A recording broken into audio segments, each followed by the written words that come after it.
Tanner. That is super cute. Amy, let me know when you're ready. Okay, I'm switching to Zoom right now, so hold on one sec. Tanner.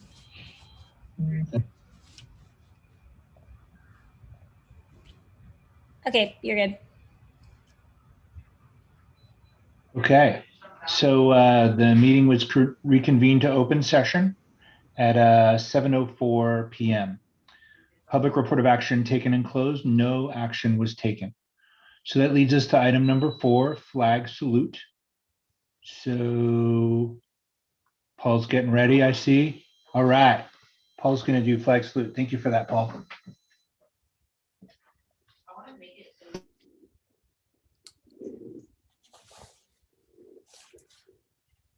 Okay, ready, begin. I pledge allegiance to the flag of the United States of America and for the republic for which it stands, one nation, under God, indivisible, with liberty and justice for all.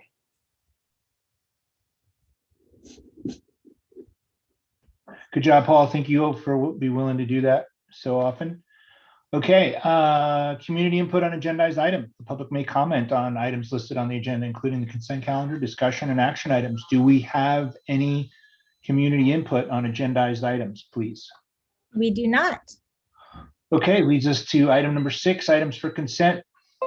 Approved minutes from the finance workshop, a regular meeting of the Opa Board of Directors on April 22, 2021, and approved minutes from the board workshop on April 30, 2021, and May 1st, 2021. Those are the consent items. Are item B, personnel, executive director report, director's reports, committee. Okay, cool. So item number B. Is that right? Am I saying that right, Amy? Yep, the personnel report. Perfect.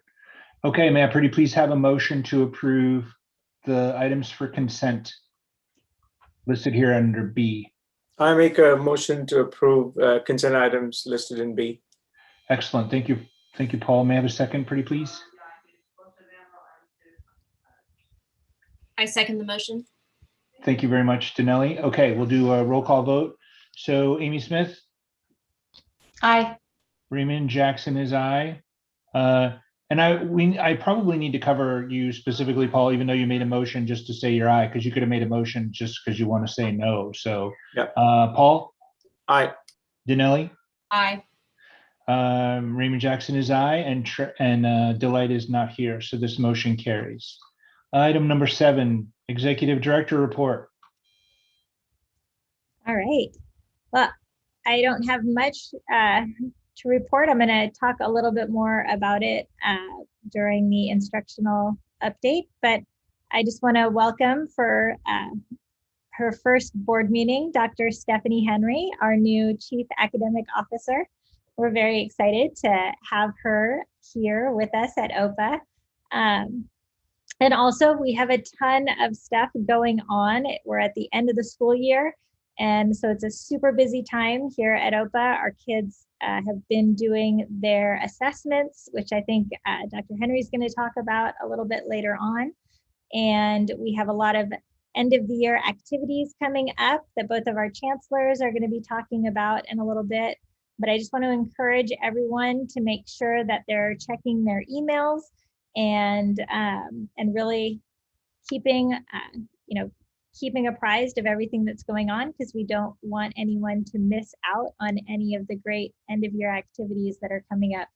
Now that things are decreasing more and more every day with COVID, we're starting to be able to have some in-person activities, including our 8th grade promotions. So we're excited to be able to start bringing people back on campus and start bringing back some of the activities that everyone loves so much to be part of at OPA. So just really looking forward to ending off the end of the year strong, and then looking forward to great things coming next year, and really looking at, again, bringing back all of those things that made OPA so great in the past.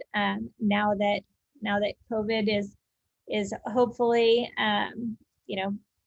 staying at a really low level so that we can go back to what we were in the past and we're able to do for our students in the past.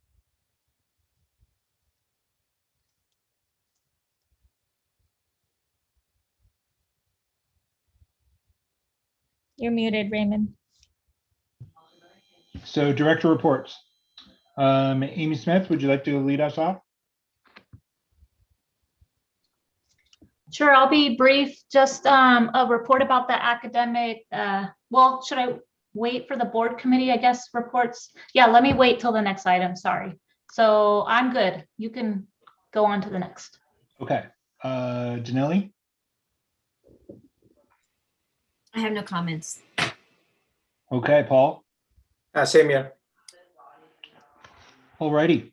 Well, all I'll say is I love taking one great step after another great step. So we've got Dr. Amy in the ED spot, taking over nicely. So that transition plan's going great. Thank you. That's super awesome. Thank you for that.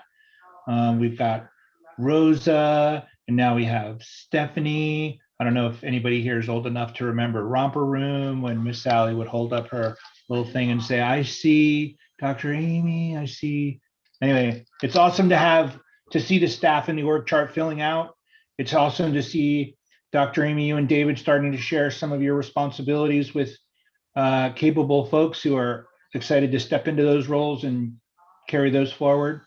Super excited. That gives us a chance now to focus on some of the things that matter most, these cultural things. The academic outcomes committee, I'm super excited about. The strategic planning committee, I'm super excited about. Danelli helps me sleep soundly because she's such a capable finance committee member. So there you go.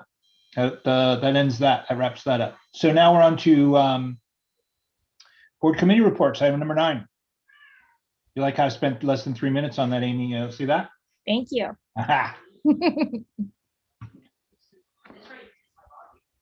So who would like to go? What ACA we want to hear from the strategic planning committee? Paul, you want to walk us through that? I know you guys have had. Yeah, I think we have an item number 11 coming up where we talk about strategic planning. So I'm happy to give the time back and do it in item number 11. Okay. So do we have any other board committees that would like to report out at this time? Otherwise, we can move on to these specifically agendized items. Okay. Yes, wait, I have one. There you go, Amy.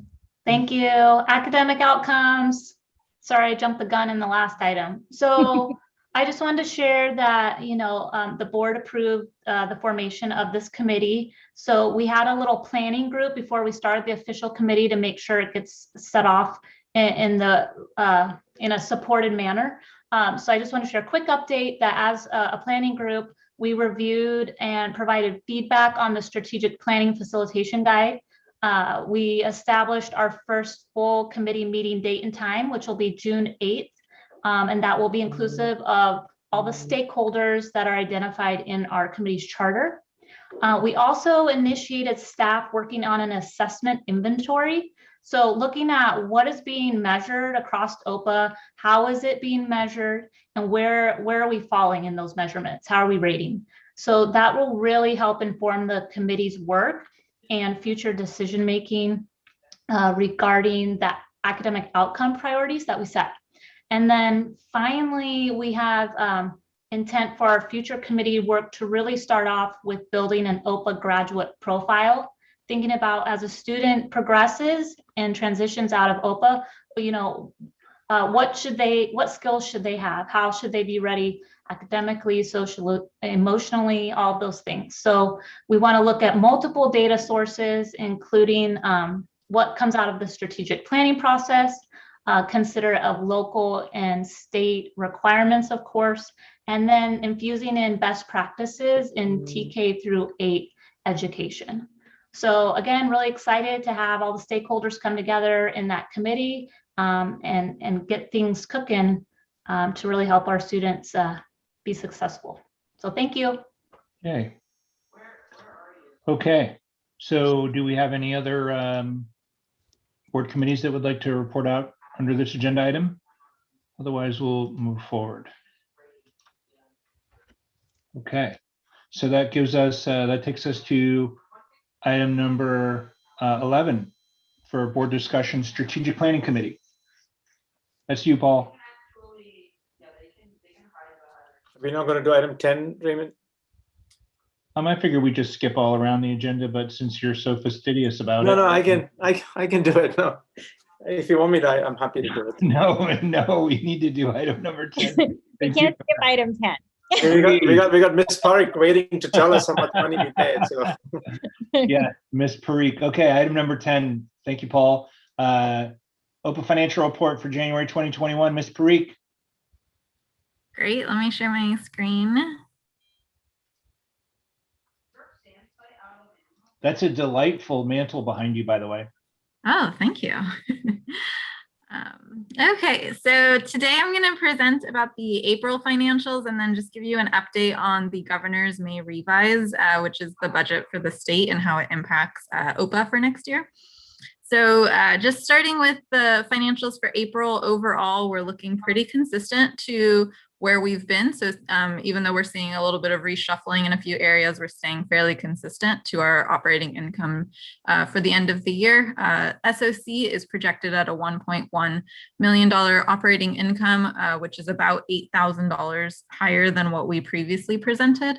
The few adjustments that we're seeing, the biggest for SOC is a $6,000 increase in special ed revenue as the amount per enrollment that that you're receiving from special ed is increasing. And so that's a $6,000 increase in cost, or sorry, in revenue.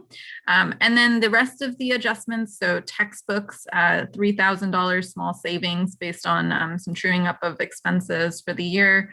Other revenues is about $2,000 in assessment revenue that you received related to prior year. And then a $1,000 savings in a few professional services and fees. They were pretty small in adjustments, but we did flag some of them in the check register. The last offsetting entry is a virtual field trip expense, which is flagged on the check register slide of $4,000 that came in. We had originally taken out the field trip budget when we weren't thinking field trips would be an option and included that cost as it was incurred. For SV, similar kind of picture, we're seeing overall staying kind of within our forecast. Operating income is projected at $773,000, which is about $7,000 higher than what was previously projected. So again, kind of some reshuffling in a few areas, but overall staying within where we're anticipating. So the savings here, we had about $15,000 in supply savings as we come to the end of the school year, and seeing that some of the supplies budgets had a large amount remaining, and so not anticipating spending those full budgets.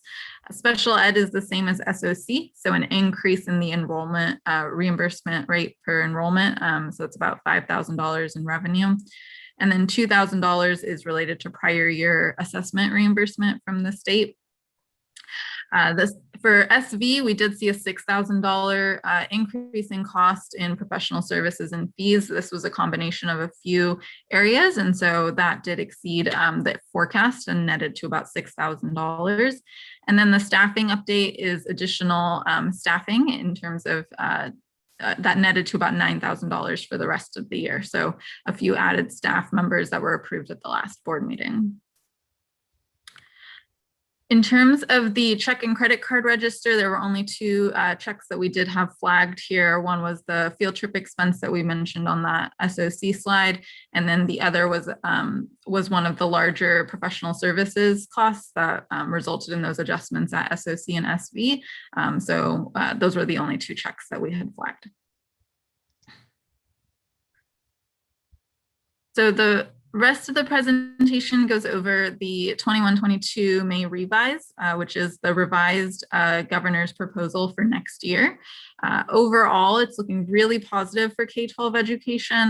The governor proposed a 5% COLA on your main source of funding, which is LCFF. And what that means is that you would be receiving 5% more in funding per pupil compared to this year. And that 5% is a much larger COLA than we've seen historically. Typically, it's around the 2 or 3%. And for 2021, this school year, we saw a 0% COLA. So a big jump in terms of the COLA for next year, which is going to really kind of help with funding.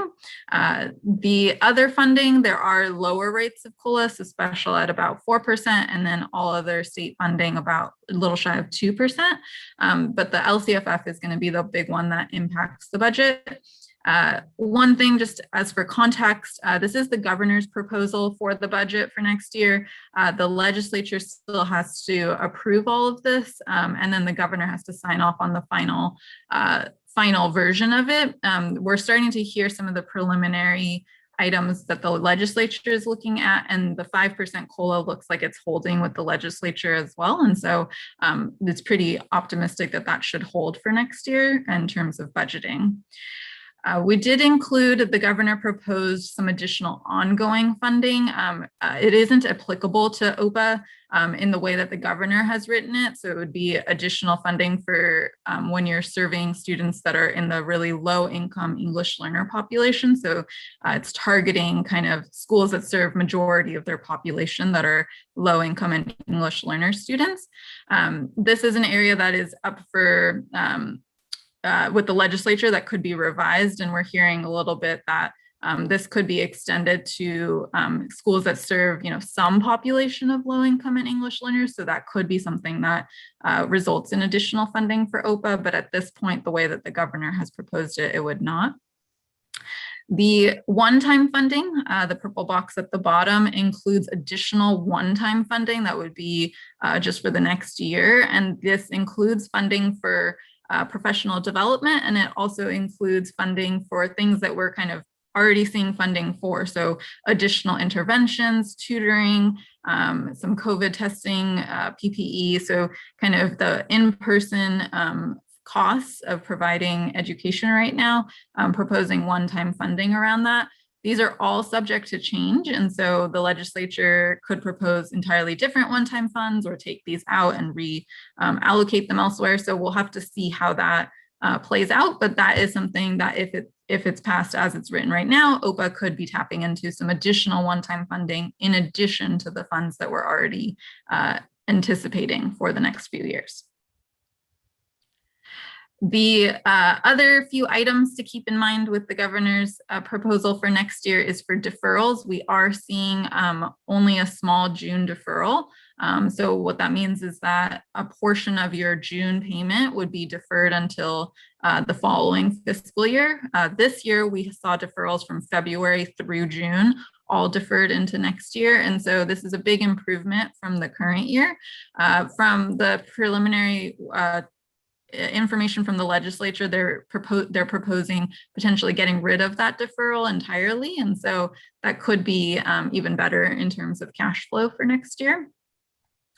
The governor is continuing to push in-person attendance for next year. So basically all of the funding is going back to being funded off of your actual enrollment and your actual attendance for next year. So this year we were there was a hold harmless, so you were funded off of kind of your budgeted numbers. But for next year, if you had lower enrollment or lower attendance, it would impact the revenues for the year.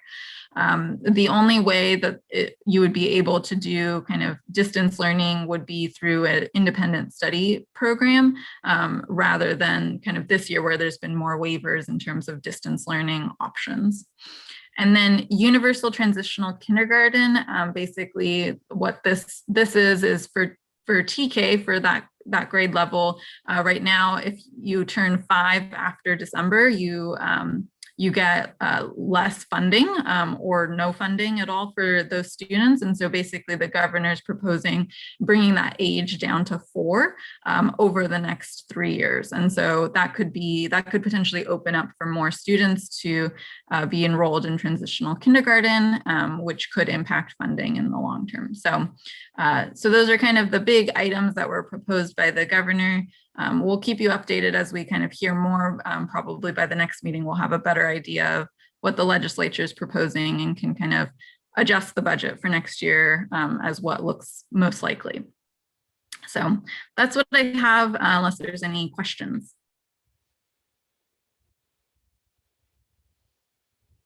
I just want to comment is I know we showed it on the second slide that showed that we did walkthroughs. I just want to make sure that when you see field trips up at the top, go back.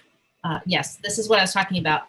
That one more, go to the very first one.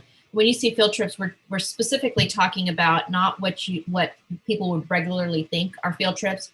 These are just the virtual walkthroughs for SOC.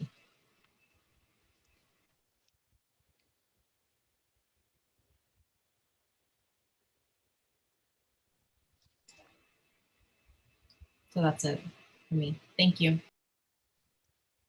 Preek, are you able to hear her? Danelli?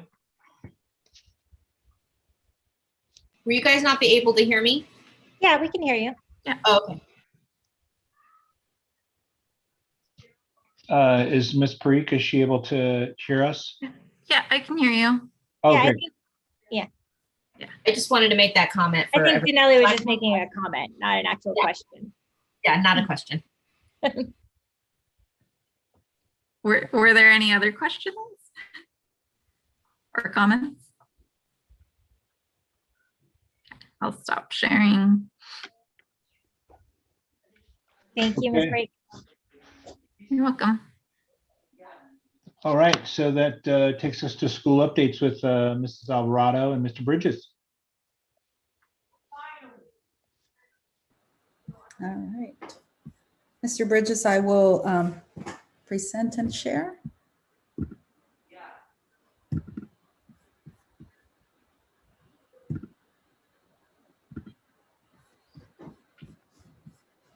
Okay, go ahead. Oh, actually, it's me first, actually. Hello, is everyone. you. Good evening.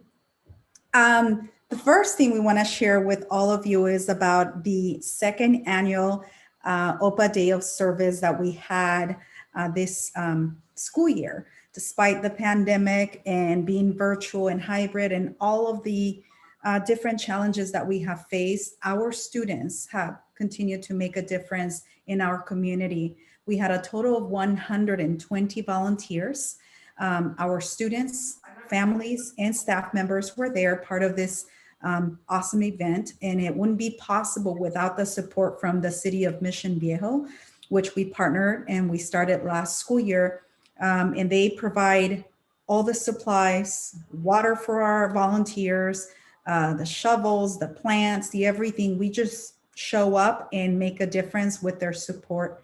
We planted 350 plants and trees, and we laid about 3,000 square feet of sod.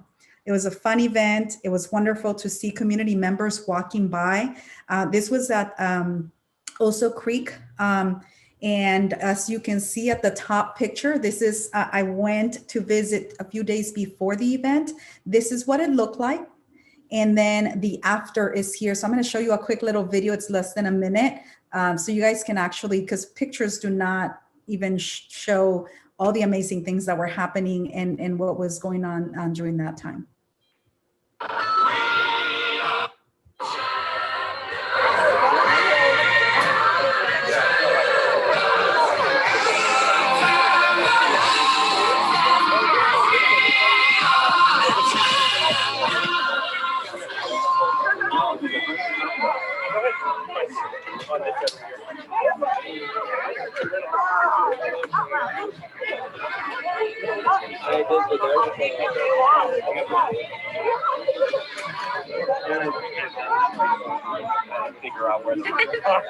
OC sheriffs were there to support us as well. They took their explorers also to support our students and families.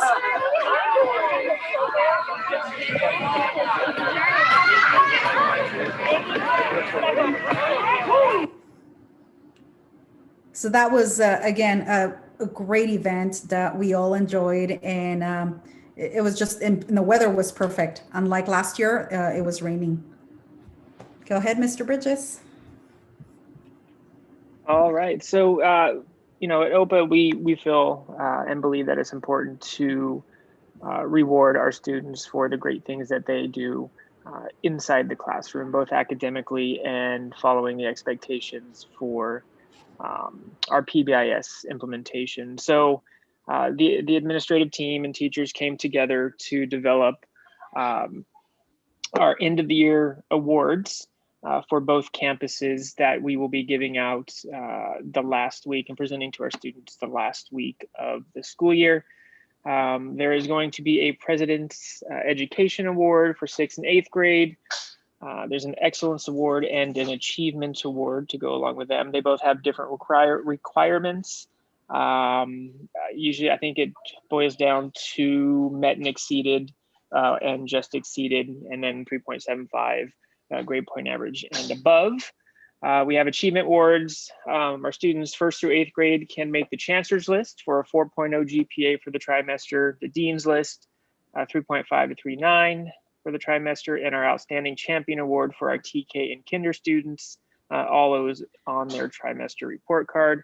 And it's important that we reward students for following our expectations in the classroom, the PBIS matrices for the campus, inside the classroom, grade level spans.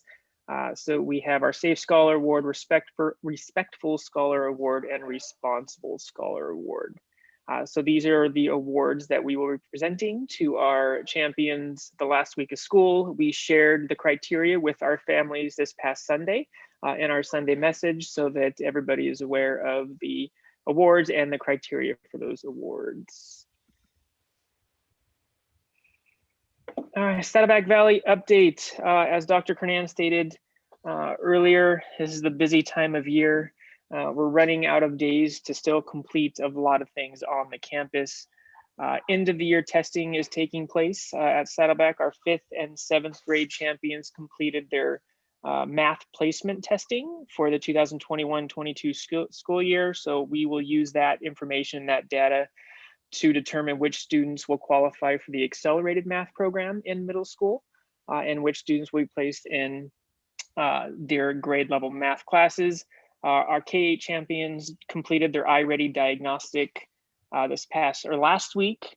They're finishing up their makeups this week, as well as starting and finishing up their math portion for K through 5. Our 8th grade champions this week completed the CASP math test, and our 6th and 7th grade students will complete that starting on Tuesday. So it'll take them Tuesday and Wednesday next week to complete that. Surprisingly, with the some students taking it virtually, we really didn't have any big hiccups tech-wise or issues to come up there. So it was very smooth, and it was nice to see that process work. This week, we had our last day after school music and track clubs. Mr. Sachs had roughly 7 to 10 students 2 days a week come out and participate in band. And then on the last day of track, we had probably anywhere from, I want to say 50 to 60 students participate in track. And the last day, Mrs. Merlette and Miss Penrose had some great fun field day activities for them, which included a water balloon toss. So we have hundreds of water balloons that Mrs. Merlette and I filled up and brought out to the kids. They had a blast running around and just laughing and being kids, which is great to see. We are in the process of planning our 8th grade promotions and 8th grade activities. We've met with our parent 8th grade committee to plan those events. The promotion at Saddleback will be the 17th. At 1 p.m. on our campus. It'll be an outside event, so we're hoping it's not too hot on that day. And then on the 15th, we'll have our kickball field day and send off for our 8th grade champions. And then, as I talked about earlier, our end of the year celebrations. The last week of school, Mrs. Merlette and I will visit each classroom to present the awards to the students during their morning core to ensure that those virtual students are part of that presentation as well. And all of our kinder through 7th grade celebrations will be the last day of school and virtual. Okay, intent to return data. So a few weeks back, we sent out to our families an intent to return survey just to kind of help us get planning started for this coming school year. At the Saddleback campus, we had 566 total responses, 34 no responses. We have 533 of our students planning to return, 33 are not returning, and on the right-hand side, you see a breakdown of some of the reasons that families are moving and not coming back to OPA. So that's a great data to see. It helps us start planning not only for classes next school year, but it gives us some great feedback on why families are deciding to move away from OPA. And then hopefully we can, address some of those things and retain more and more of our families every year. All right. So I forgot to mention one more thing about the day of service. Our students are going to be receiving about half of the 120 participants for day of service. About half were students, and they will be receiving a certificate of volunteer for their service to the community from the city of Mission Viejo, and it will be signed by the mayor. So just wanted to share that with all of you. And Dean Villas and myself will be delivering those personally to students to recognize them in their classrooms, and as well as SB will be doing the same. Between the two campuses, we received a total of 1,500 applications for this school year. And so that's a significant number. And the intent to return was, as Mr. Bridges mentioned, was a form that was sent out to families so that we can find out what their intent was. And we had a total of 774 responses at SOC. 733 are planning to return, and not returning is a total of 41. And this is a breakdown of the reasons why. 13 are moving out of state, 2 moved or are moving, 7 need a school closer to home, 6 did not get into our seat-based program who were enrolled in independent study, 3 want a bigger middle school, 2 need childcare, 2 are returning to their home school, 1 student got accepted to OSHA, and 2 stated that they are not happy with the direction that the school is going, and 3, they reported that they were not happy with the slow reopening of our school. So that's the total for our intent to return. Our SOC events, as you can see, we have a packed last week of school. The first thing that we're very proud to announce is that on June 8th, we are going to have an Opa Alumni Panel between the two campuses. So we went in search for Opa alumni, and we were able to gather students from 2017, 18, 19, and 2020 graduation. And they will be invited, and we will have a panel of parents and students who were Opa alumni, and they will be able to provide information and advice to our current 8th grade families and students. So please join us on that day. We will be sending out more information on the Sunday message. June 11th, it's our annual 8th graders versus staff softball game, which should be a lot of fun. June 11th this is a different Opa alumni panel, excuse me. This is only for high school students, for just our 8th grade students, where they are able to have conversations with Opa alumni, which will be a little bit different than the format, which will be a little bit more informal than the previous one. June 15th is our 8th grade send-off with a variety of activities for students to make some connections and be able to prepare themselves for what's coming in high school. June 16th, 8th grade movie night at 7 p.m. Here on campus, and June 17th, 8th grade promotion at 3 p.m. on our field. All students, June 17th, we're going to have our award ceremony by grade, and this will be virtual. So we will have grade level bands. More information will be provided on the Sunday message. It will be exactly the same as that we have done it in the past in previous years, but the only difference is that it will be virtual. June 17th will be the last day of school, and it's a minimum day, and it's also a virtual day, 8:30 to 12:30. So that concludes. Oh, I forgot. I have two more items I forgot to add, if I could add real quickly. This week, both campuses sent out a survey to our families regarding parent education opportunities. So we really want to start building and increasing our parent education opportunities at both school sites. I think within 10 minutes of me sending it out, I think I had 40 responses, which is fantastic. Where we really look forward at bringing that to campus and providing those opportunities. And there's a comment section, so they're able to add topics, and then we, as an administrative team, we can look at those and decide what best fits for our families. And TK and Kinder orientation has took place at the Saddleback campus yesterday. It was great to see all the new TK and Kinder families and get to meet them and talk about our program. So that's all I had. Mr. Bridges, may I just quickly add about the parent engagement opportunities? The reason why we sent that out was there was a purpose. And we sent that survey because the LCAP survey results that all of our parents have submitted told us that there was a need for parent engagement opportunities. And so we wanted to be very specific and strategic when we plan for those evening events. We ask parents the time. We ask for parents also the types of different parent engagement activities or presentations that they were interested in. So we're looking, Mr. Bridges and I will be working closely so that we can develop a plan for next school year. So thank you. That concludes our report. Appreciate you, Ms. Alvarado.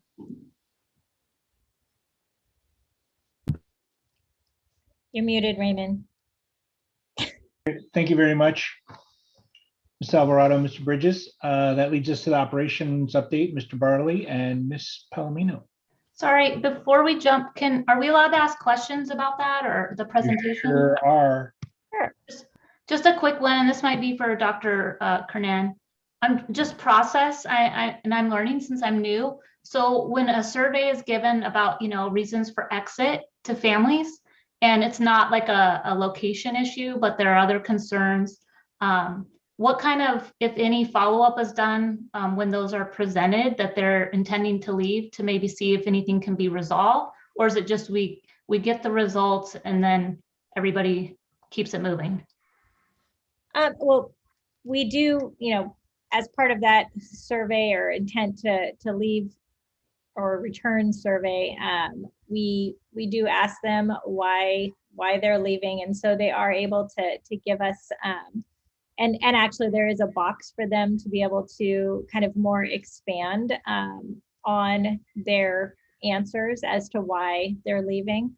As of right now, this is our first year actually adding that into our intent to return survey. So we will be looking at other ways that we can get that information and understand if people are leaving because they're not because of a specific reason other than moving or needing a school closer to home. Then we'll be looking at ways that we can get that information from people to find out exactly what their reasons are. Great, because I just think that follow-up is important, not only for, thinking how we address things in the future, but maybe there's a current situation that could be resolved and then somebody stays instead of leaves. Yeah. Thank you. And I have a couple comments as well. Chancellor Alvarado, Chancellor Bridges, thank you for giving it. It's a great update, and I'm very excited about all the things you guys have planned for the rest of the year. I think it'll hopefully, particularly our 8th graders who are not coming back to OPA, they would benefit from having, some kind of interaction, and so I appreciate that. And Chancellor Alvarado, I'm really bummed I wasn't able to come to the community event. I think it's a fantastic event. This is the type of things that are going to distinguish us. So, you might even want to consider doing it twice a year, just because I don't have to wait for another year to come, but that's not the point. And then the other one is, I'm glad you guys are also interviewing alums as well. I think we in the strategic planning committee would love to be able to at least be part of it, and maybe even get access to them later to have sort of a follow-on discussion as well, because that was one of the things we were debating within the strategic planning committee, of having those discussions. So if I know Dr. Kern can reach out to you guys about it, but it's just I think that input is fantastic, and the fact that you're giving access to our students is great. I would love to, or some of us would love to also come if it's allowed. So thank you. May I answer? Because of the strategic planning committee is the reason why we started this. And we, what we did is we sent out an email to all staff and asked about who knows any Opa alumni, please add their phone number or email. So we will be sharing that with you guys. And we asked on the survey if any of them were interested in future events, such as being part of developing goals for our schools.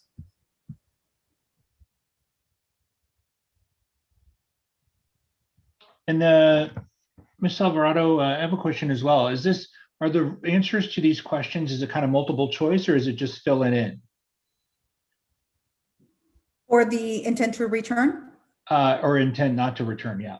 Okay, it's multiple choice, but there's a section where they can add more information. Okay. Okay, sounds great. So thank you very much, super thorough. So without any other questions, we'll move forward with operations update for Mr. Barley and Ms. Palomino. Thank you. Good evening, everyone. It's that time of year again when we plan for open enrollment for OPA's terrific employees. We looked at, did a review, obviously, and have a proposal tonight to share with the board for your review and discussion.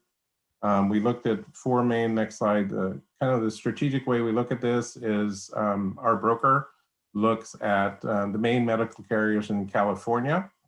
One of the things that is important to OPA is carrier persistency, and that means essentially that we have a track record for a number of years with the same carriers, insurance carriers.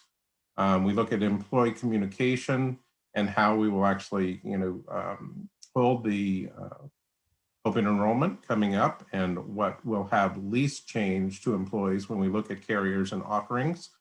And great opportunities actually for employees. And then broker representation, we partner with Acrisure and have had Health Savings Associates as our broker for a number of years. Next slide. Oops.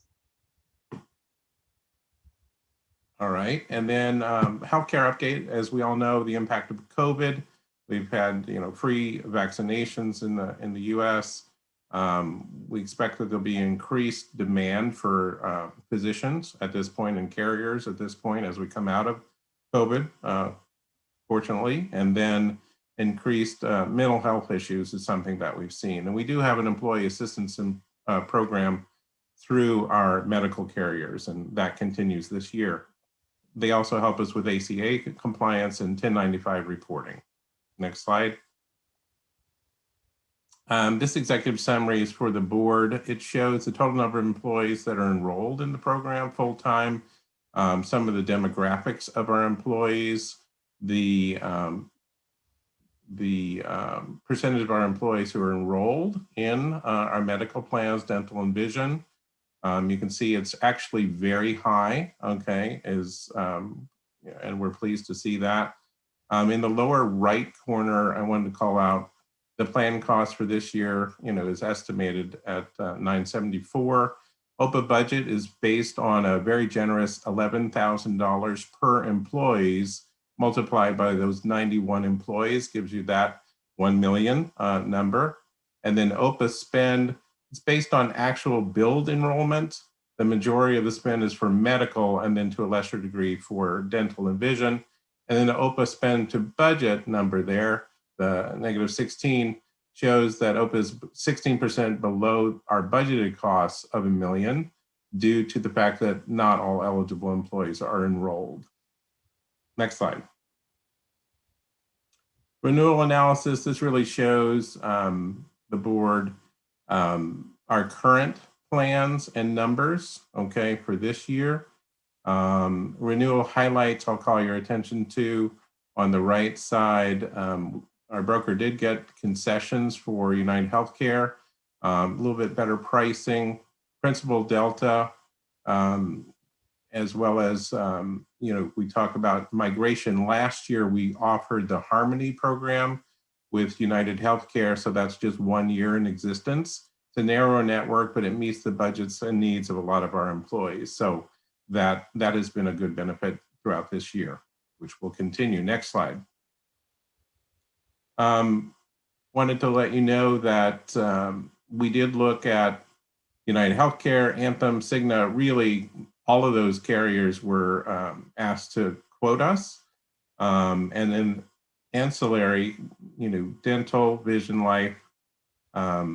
What we have come up with is MetLife is able to offer additional benefits to our employees.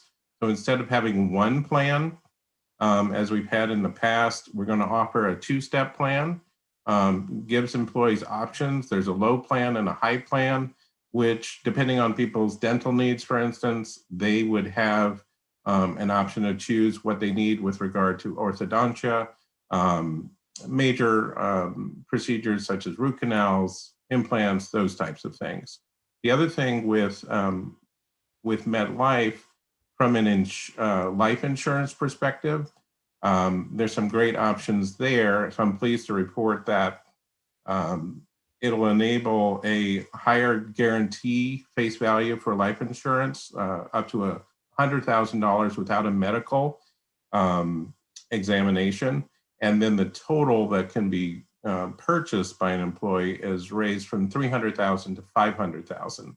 And with a workforce that is sometimes newer in their career and starting young families, that life insurance, I think, is a really good option for some of our families. And we do have pretty good participation in our life insurance programs as well. Next slide. So here we go. So the recommendation is to keep Kaiser. It's very popular with our employees as the HMO. For medical, United Healthcare, with that Harmony program as well that I just mentioned. It's a 9.9% increase, but they were able to bring it down to 6.3.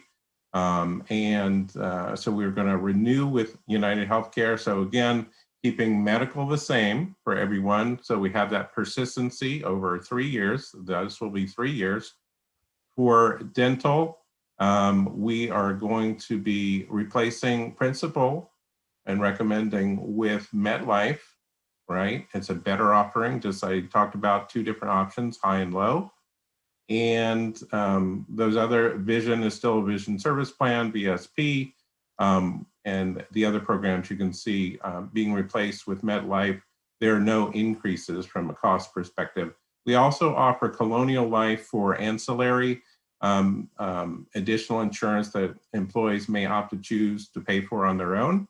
And that's for additional coverages that might support employees during pregnancy, disability leave, a cancer diagnosis, those types of things. So that's still available to our employees as well. Next slide. So you can see on the right-hand side the cost there that we're proposing, and we do see the percentages for each dimension, if you will, for medical, dental, vision, and group life. And you can see our numbers at the bottom, what our total increase. So really, compared to some other years, 2 and 3 years ago, things have leveled, okay? I don't see, huge increases to OPA and its employees. So I'm feeling very pleased with how things turned out this year in the recommendation. Next slide. Open enrollment is planned and scheduled with your approval for June 3rd through the 13th, doing a little bit earlier this year. Benefits would be effective July 1st with the start of the school year, new school year. And we do it all virtual right now through the EASE online platform. It worked extremely well. We introduced that last year. So we'll have training sessions virtual and recorded for employees. So it's a big push, but everyone does really well at OPA to sign up for their benefits. So we're really pleased with that. And with that, I'm going to open it up with, I will open up with questions. I wanted to add, there are a couple other things that are coming down the pike. We're looking into whether there's a compelling fitness offering in the community that makes sense for Opa and its employees. We did receive a grant from Acrisure through their, I think it was actually through United Healthcare, pardon me, for $5,000. And there's different requirements for that, but I think we'll be bringing some fitness related training and education to Opa's employees. So I'm happy to share that. We'll also at a future meeting be talking about our 403B savings program, and also asking the board to approve an additional 457 plan for savings for employees. And those really augment pensions that employees may be eligible for. So we're excited to bring that forward as well. So with that, I'm going to ask the board for their questions, please, or comments.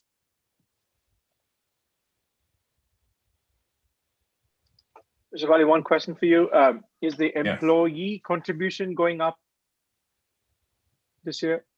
It will still be within the same range. So what you'll see with that $11,000 that OPA provides, which is very competitive, actually very robust compared to districts surrounding, I wouldn't see that there would be, a material difference for employees. It does just depend on their selections though.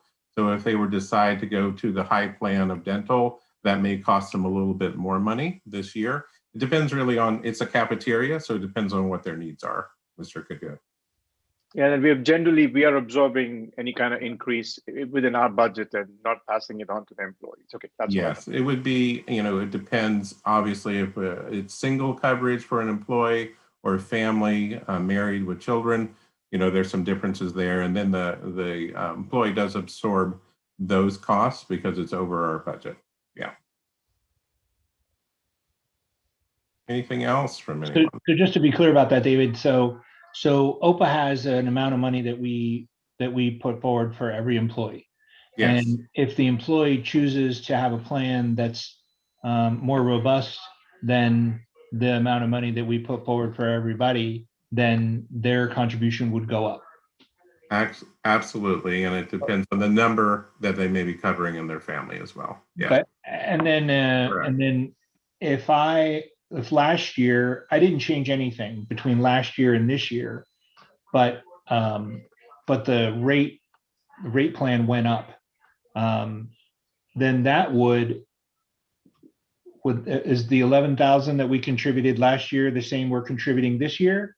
Or are we okay? So yes. Then if the plan became 2% more, and I love those percentages, by the way, and I can say from experience outside of OPA, those are really great. That's that's very careful management there. That's wonderful. But if OPA contributed 11,000 last year, we're contributing 11,000 this year. If it goes up 2%, that 2%, is that coming to me, the member, or is that, how's that? Well, the great thing is with the $11,000, okay, yeah. So let's give an example to answer the question. If the $11,000, if you're a single employee being covered, you did not even use your $11,000 last year to get medical.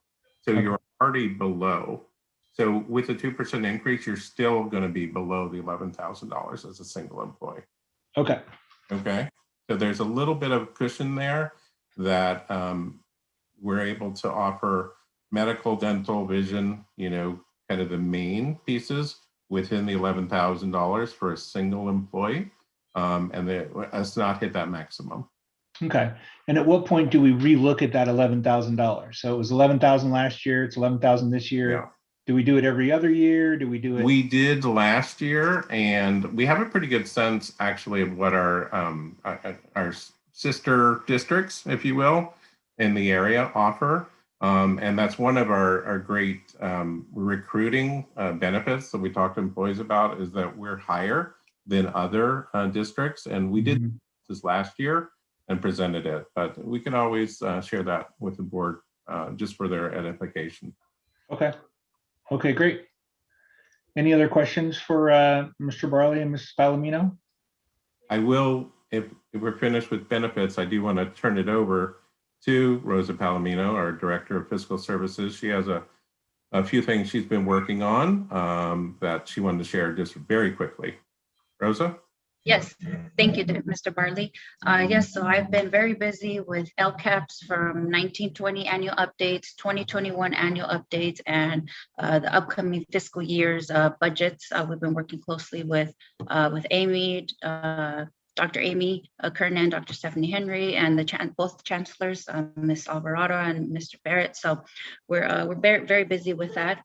As well, I've been working with Mr. Barley on the business insurance renewal side of things as well. So yes, those are things that we've been working on. Thank you. Thank you. Okay, so that any questions for Ms. Palomino? Okay, we'll be looking for the instructional update from Dr. Henry and Dr. Kernan. Okay, well, I'm going to start off and then I'm going to hand it over to Stephanie. But there's just a few things that I want to kind of talk a little bit about. I've presented at a couple of different board meetings this year about how we've been piloting social studies.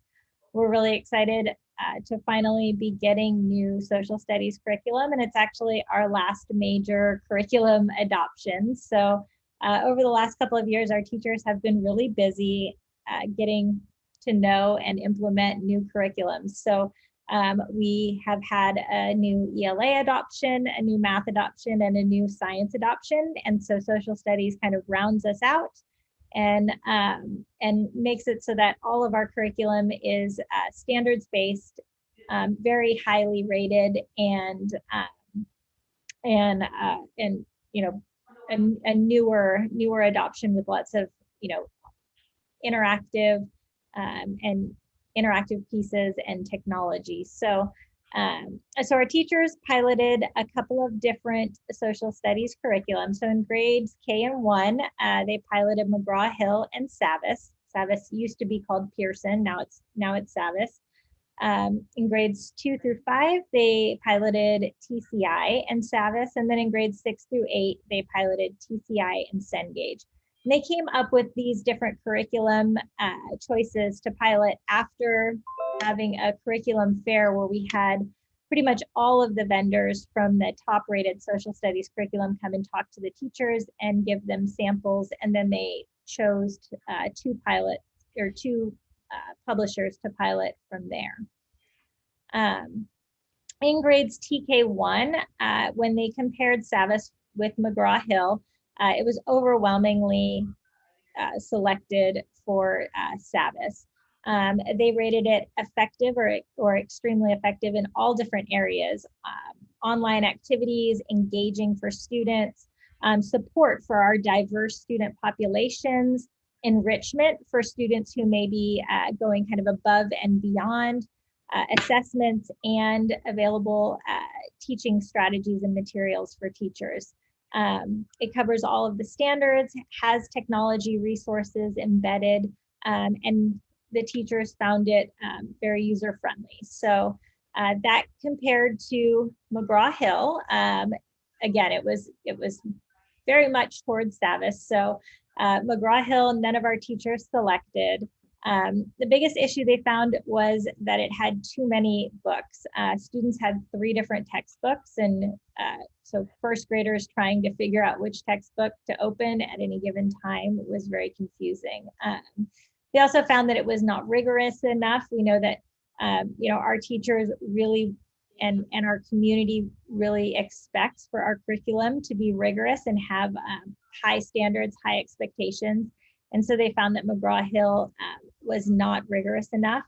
And a couple of teachers, because it is social studies curriculum, and they found some sort of controversial ways that the material was presented in the McGraw-Hill text. So then for grades 2 through 5, again, it was pretty overwhelming as well. For Savvis, it was selected by 7 out of the 11 pilot teachers.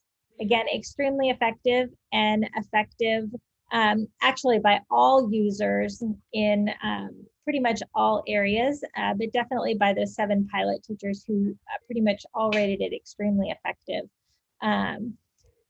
For this one was a little bit lower in online activities because our older teachers found the platform a little bit harder to use. They found that compared to TCI, it was a little longer to get through the lessons, and sometimes the website was slow. However, we were piloting during COVID when pretty much every single student in the United States was trying to get on the curriculum online all day long. And so almost all of the publishers that we looked at had some issues with slow websites, but I think that some of that probably has to do with the fact that, you know, they've never had this many users on their platforms before. So I know all of the publishers, and I brought it up with Savvis, and they said that they are actually working on improving their network. That's one of their big things that they've been doing throughout the year, as well as going into the summertime. And our teachers have actually seen that it's improved kind of throughout the year as we've gone on. TCI was rated extremely effective or effective in most areas as well by those 4 users that selected it, but it had a lot of negatives by the other teachers. It was boring for some students, or a lot of the teachers said that the students said it was a little bit boring, not super engaging. They didn't have any consumables. There was nothing for the students to kind of write in. There was no kind of tangible materials. Their lessons were very short. Platform was also difficult, had several inaccuracies, and it was not as teacher friendly.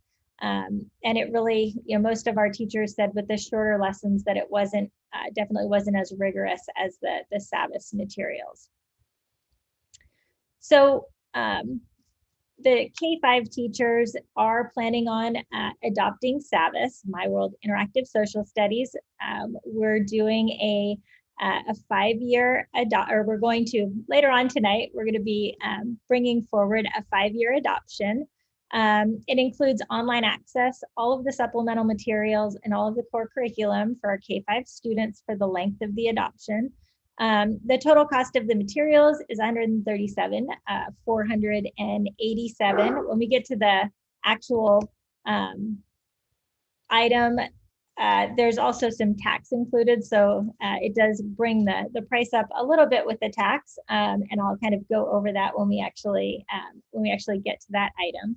But we're really excited to have have selected a new social studies curriculum and be able to, you know, for K-5, really bring that for our students and give them more up-to-date materials. For our middle school, whoops, I went ahead of myself. Just kind of, if you're wondering about 6 through 8, 6 through 8 decided that they did not like either one of their pilot materials, and TCI for the same reasons as elementary school stated. And then they also piloted the National Geographic Cengage, and they didn't like the online platform, actually stated it didn't really have an online platform. And so instead they're going to likely move forward and pilot Savvis, which was not one of their initial choices, but after our K-5 found that it was such a good curriculum, they're planning on looking at that next year. So I'll probably be bringing a proposal forward at one of our June board meetings. Because we do need curriculum, we'll likely do a paid pilot for next year. And I'm working with Savvis to try to make sure that when we do adopt, that we'll get that multi-year adoption rate if we choose to do a paid pilot for just next year. So, so I'll be talking a little bit more about that later on in June. So kind of moving ahead, we have been working on our Full Steam Ahead summer school program for our students. Currently, we have about 272 students signed up for the program. We're actually today, either today or Tuesday, Heather was working on it today to actually try to get it out, Miss Roney, but We're going to be opening it up to now kind of the next group of students. So students who are nearly at grade level. We first opened it up to those students who were below grade level in their iReady assessments. So now we're opening up to those students who are sort of early on or kind of right at the cusp of being on grade level to fill our remaining 70 virtual spaces. So we've filled all of our in-person seat-based summer program, but we still have about 70 virtual spaces. So we're going to try to fill those up as well. We have hired or selected all of our staff. They're all current staff members who are going to be working at summer school. So we're using our own amazing teachers. Will be there for summer school as well. And they're working right now to create lots of lessons and activities for students. We don't want to give students the same curriculum that they've been using throughout the year because we want it to be more engaging and more fresh. So they're working on creating some hands-on lessons as well as using lessons that were created specifically for summer programs by Orange County Department of Education. So we're going to be using different curriculums so that it's not the same stuff that the students saw during the regular school year. It's something new that'll hopefully be more engaging for them than redoing the things that they already did. And then also we are really excited that that we're going to be able to come back and have a full day in-person program for next year. The program will look not like it has been this year, but like it was in the past, where students have the full day of instruction. They'll have their different non-core classes, world language, music, PE throughout all grade levels. Middle school will be back to having their foreign language classes 4 days a week, PE 4 days a week, and elective classes 4 days a week. So middle school students will be making their elective choices coming up soon before the end of the year. But really, we want to be able to provide all of those different things that have made OPA so great in the past and be able to kind of get back to, where we were previously and, even better. So kind of take everything that we've learned through COVID, all of the advances that we've made through COVID and implement them along with that full day program and more in-person instruction. And then, even we're doing a lot of, we've done some focus groups and then taking information that we've received through our various LCAP surveys and things like that, really going back and kind of seeing, historically what has made OPA so special and continuing to bring back those things that have made OPA great in the past and continue to implement those things. So we really want to look at next year as a way that we can come back to the great school that we were in the past and really kind of keep moving forward and adding on even more amazing things to those things that made us so special and made our school so special for our champions. We do, however, understand that some families are still going to be uncomfortable sending their students back on campus. So we will still be offering a virtual option for our current and incoming seat-based students. Students will only be able to change between the virtual and seat-based options at the trimester because we want to keep consistency within the classes and with the teachers for the students. It'll be similar to our current virtual program, but we're looking at possibly Fridays being asynchronous for the students so that teachers can work more in small groups with the students on Fridays. So part of it will be synchronous, but it'll be more of a small group time where the teachers can get a little bit more focused small group intervention and support time. And then again, we'll still have our independent study program, just like we always have. It'll look like it did more this year.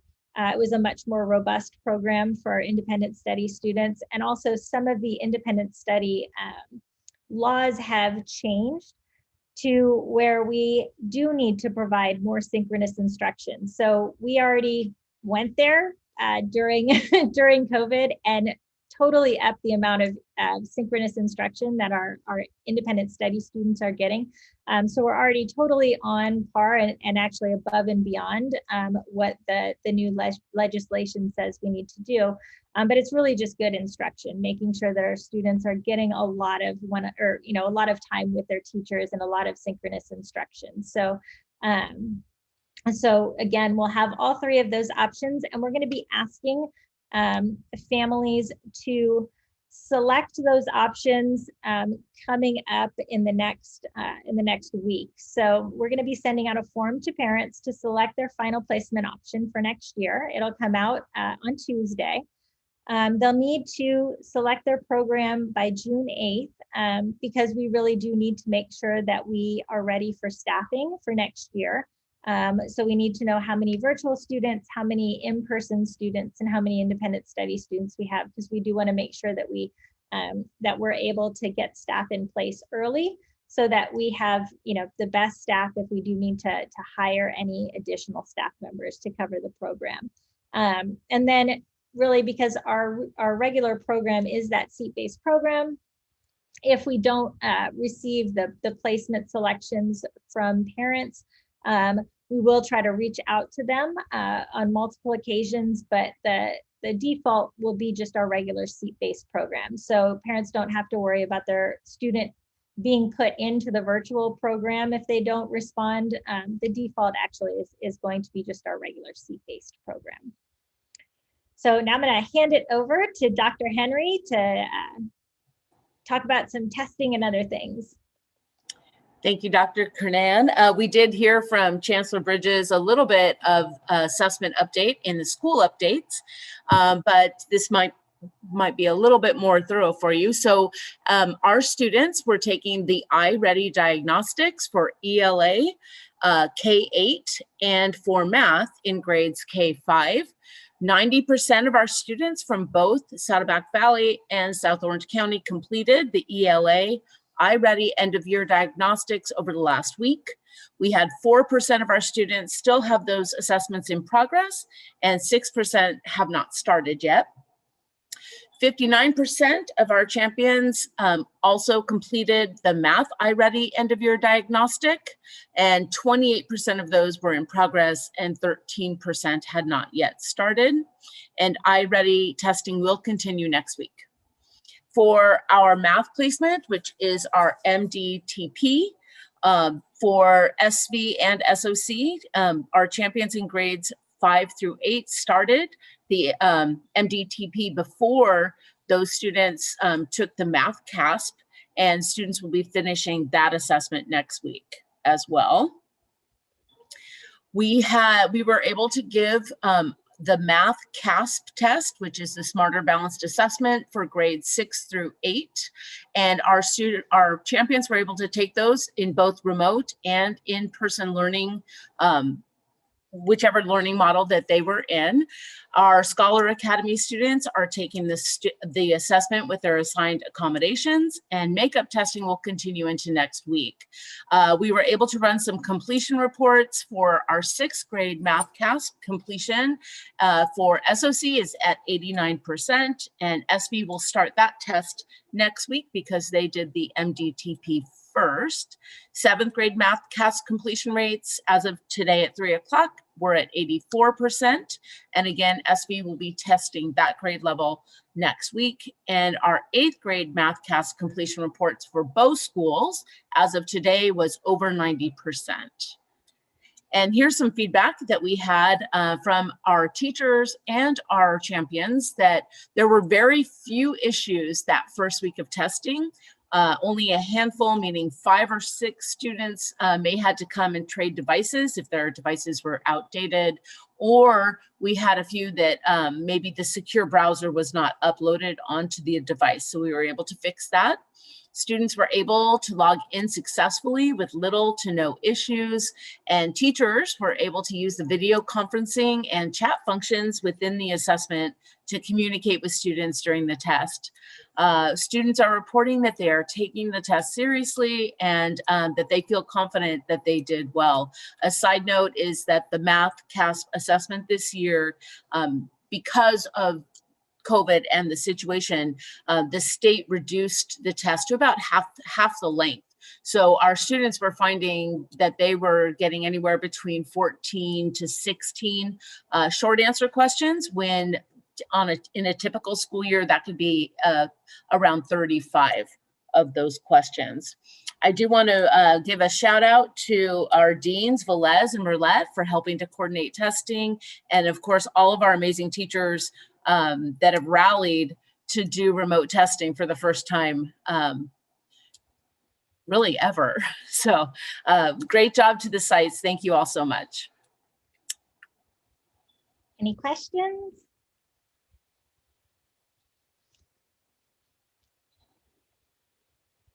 All right. Thank you. Okay. So that, any questions about the instructional update? All right. Well, that leads us to the long-awaited items for discussion, strategic planning. Yeah, I can speak on behalf of the strategic planning committee. So the big thing was we during this past month or so, we met a couple of times. As I mentioned to you guys last board meeting, we've onboarded two parents plus several staff members to the committee, and we've had several meetings at the guidance of the academic outcomes committee. We adjusted the focus groups, facilitation guide, and we actually had a focus group, our first parent focus group, on Tuesday of this week. We had 3 focus groups. One focused on academic indicators, another one focused on readiness for high school and beyond, and a third one focused on support and enrichment.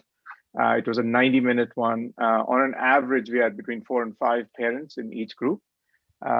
Really good discussion. Every single focus group, we started with a discussion on mission and vision and what does it mean for each of the parents. And we're still in the process of collating the insights from the focus group, but I have a few themes that maybe I can bring it to this board.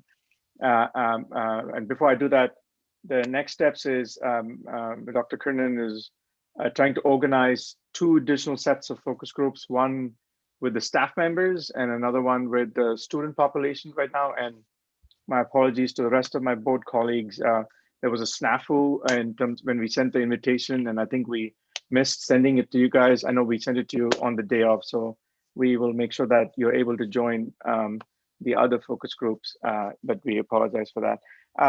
I think the student and the staff focus group hopefully will happen before the end of the school year. That's the intent. So a couple of things. One is, certainly a lot of appreciation for the year and a half that we've been through, and so a lot of appreciation for the teachers and a clear articulation of the commitment that our professors have and our staff members have for our students. So that's sort of and then there is also this notion of a belief in the mission and vision, and a belief that it appears, at least in some of the focus groups I was in, it appears that it seems pretty comprehensive and includes sort of 21st century skills and multiple intelligence and so on and so forth, right? I think there was but if you kind of cut across multiple focus groups, there's sort of 3 different sets of themes. One theme is, hey, I'm new in the school. I have young kids and I'm still learning about the school, but we had this COVID situation, so I'm kind of waiting to see what happens. Another set of themes focused on, hey, I'm new in the school. I know we had COVID, but I'm eagerly waiting for us to get to what I've heard from others or what I've inferred from the mission vision. And then a third set of parents who are like, hey, we are ready. Like I think we want to get back to, and as Dr. Kernan mentioned several times, there is a concerted effort to bring back programs or activities or teams, or active actions from our students that perhaps made us unique, but perhaps has taken a backseat because we're trying to manage COVID or we're trying to manage the transition to the new set of leadership. So I think that, obviously I'm a new board member. I guess I don't know how much longer I can say that, but 5 months in, it feels like the passion of our constituents is amazing. It's really, we had 19 parents who replied to our survey, and 16 of them came on a Tuesday evening, spent 90 minutes with us, very, very candid conversation. And I think there's more parents out there who want to have these conversations. And so it'll be a shame if we don't harness that energy that is out there in the OPA stakeholder community, right? And so I think to my board colleagues and the rest of the community who are listening to this, I think summer, hopefully we'll get past this this COVID situation, get past this academic year, and then in summer we'll be able to kind of go back and understand, hey, what are the things that we want to bring back, and then perhaps lay a roadmap for when we're going to be able to bring that back, right? And so obviously the expectation is not that we would get everything done when we reopen the school in fall, but a clear articulation of what our game plan is, right, in terms of strengthening our core. And I think I suspect that rather than kind of wait for the perfect answer after all the focus groups are done, I think we can be agile about it and start actually looking at things that we want to bring back, which we've stopped because of COVID or because of other reasons, and things that we choose to say, look, that's not what the school is about anymore, and then parents can decide whether that is important enough for them or not. So I think it's again, I feel fortunate to be in the board at this time when there's so much energy around the board, the staff, the parents, and hopefully the champions as well. But more to come, and hopefully in summer we'll have a few additional sessions focused on strategic planning where we can really digest the focus group insights, right, and then translate that into actions. So happy. I know there were several of you who were in the focus group, so please feel free to add any comments that I may have missed.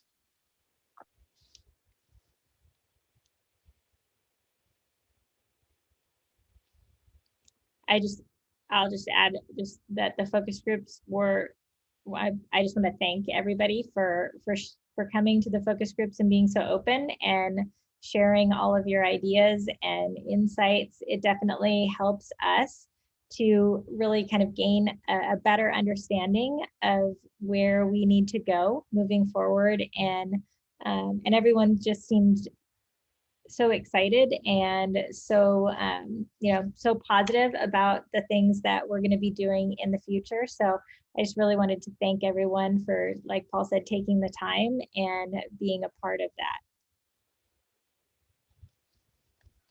Yeah, I think if there are no other comments, I'll leave you guys with one thought, a food for thought. I think one theme that came across from several parents, particularly the old timers, who have had students or champions for many years, this theme of rigor and accountability and discipline, right? And so I think it's something for us to think about, right? It's this notion of, I don't know what that means. I don't know precisely what that will lead us to, but there was this one theme that struck me as an interesting element for us to look at, and particularly beyond the academics, right? This is not academics particularly, right? Because I think academics we're doing well. I mean, of course, Dr. Smith and Ms. Agarwal, you guys are going to tell us about that, but I think there's elements beyond that. And then the other theme was about building character right? And how are we going to build character? So like what we did at SOC about community, right? You know, that notion of being a world citizen or a county citizen or a city citizen, whatever that is, that's another element as well. But you know, I'm still organizing our thoughts, and as a group, we'll be able to present like a more precise insights from the focus group, and then of course, hopefully, we'll get supplemental information from the staff and the champions as well.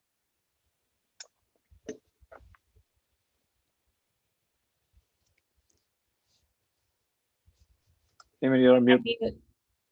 All right, Paul, thank you so much. That leads us to items for action. Number 12, approve expanded learning opportunity ELO grant plans. The expanded learning excuse me, I'm in the middle. Thank you. Goodness gracious. Expanded learning opportunity grant plan for Opa Saddleback Valley. And number 2, the expanded learning opportunity ELO grant for Opa South Orange County. As part of Assembly Bill 86 COVID relief package, California public schools were awarded funding for expanded learning opportunities. Opa Saddleback Valley's apportionment of ELO grant money is $379,995, and Opa South Orange County apportionment of ELO grant money is $463,899, $463,899. This funding is designated for programs that supplement the regular school instructional program, including summer programs, paraprofessionals, mental health, and enrichment. Each LEA is required to complete an ELO grant plan by June 1, 2021 as a condition for receiving an ELO grant. So we have a couple of 5 days to do that. It is recommended that the Board of Directors approve action items A1 through 2. Does somebody want to present on this first? You want us to make a motion and then we can present and discuss. Okay. So let's have a motion. Motion to approve action item A. Okay, may I have a second, please? I second the motion. Okay, so All right, who's going to present? I'm going to present. So, like was stated, Assembly Bill 86 requires that we have a plan in place for spending our expanded learning opportunity grant. And we did receive quite a bit of money from the state to do things that are really kind of beyond the regular school day to increase those learning opportunities for students. And so, as taking in input through our LCAP process and from staff and other stakeholders, we came up with some different ways to spend this money to really go above and beyond what we do in the normal school day for our students. So I'm just kind of going to go through some of the things that we're planning on doing. One is something that I've been presenting on for the last couple of board meetings. So that's our Summer Full Steam Ahead program. This grant money can actually be spent all the way through August 2022. And so we're planning on offering that program both this summer as well as next summer for our champions. Also, an after-school program where we can provide enrichment and support for our students. So the Champion Achieve program for support, and then our different after-school enrichment opportunities. Also, part of the grant is accelerating progress to close those learning gaps. So using things like our IXL program, also our intervention teachers at each of our sites. So we have our kind of K-5 ELA and math intervention teachers, as well as our algebra teachers who also do math intervention for our middle school students. And then also looking at hiring, and the job description is coming up here in just a little bit, but hiring a STEAM, kind of STEAM engineering, technology, outdoor learning teacher. So having, instead of when we used to have our old science lab teachers, they really would just do kind of the science labs that went along with our curriculum. But since Amplify is so hands-on, we found that that really doesn't work, because the classroom teachers really need to teach those hands-on science experiments that go along with the curriculum. So this would be somebody who is doing more STEAM enrichment type activities with all of our students. We're looking at robotics and coding and really other programs that will set us apart, especially from a lot of our other surrounding elementary schools, really providing students with a lot of exciting hands-on engaging opportunities. Also small group instruction. And then we were talking about creating, as part of that STEAM opportunity, possibly outdoor learning centers for our students, where students could get out of the classroom and do those STEAM activities, out in their environment. So also part of the grant is providing integrated student supports. And these are things that are sort of more social, emotional, and health. So part of this is our second step program, our school nurse that we've hired to provide health services, and both of our schools are really implementing PBIS, and so providing different resources to implement the PBIS program across both sites.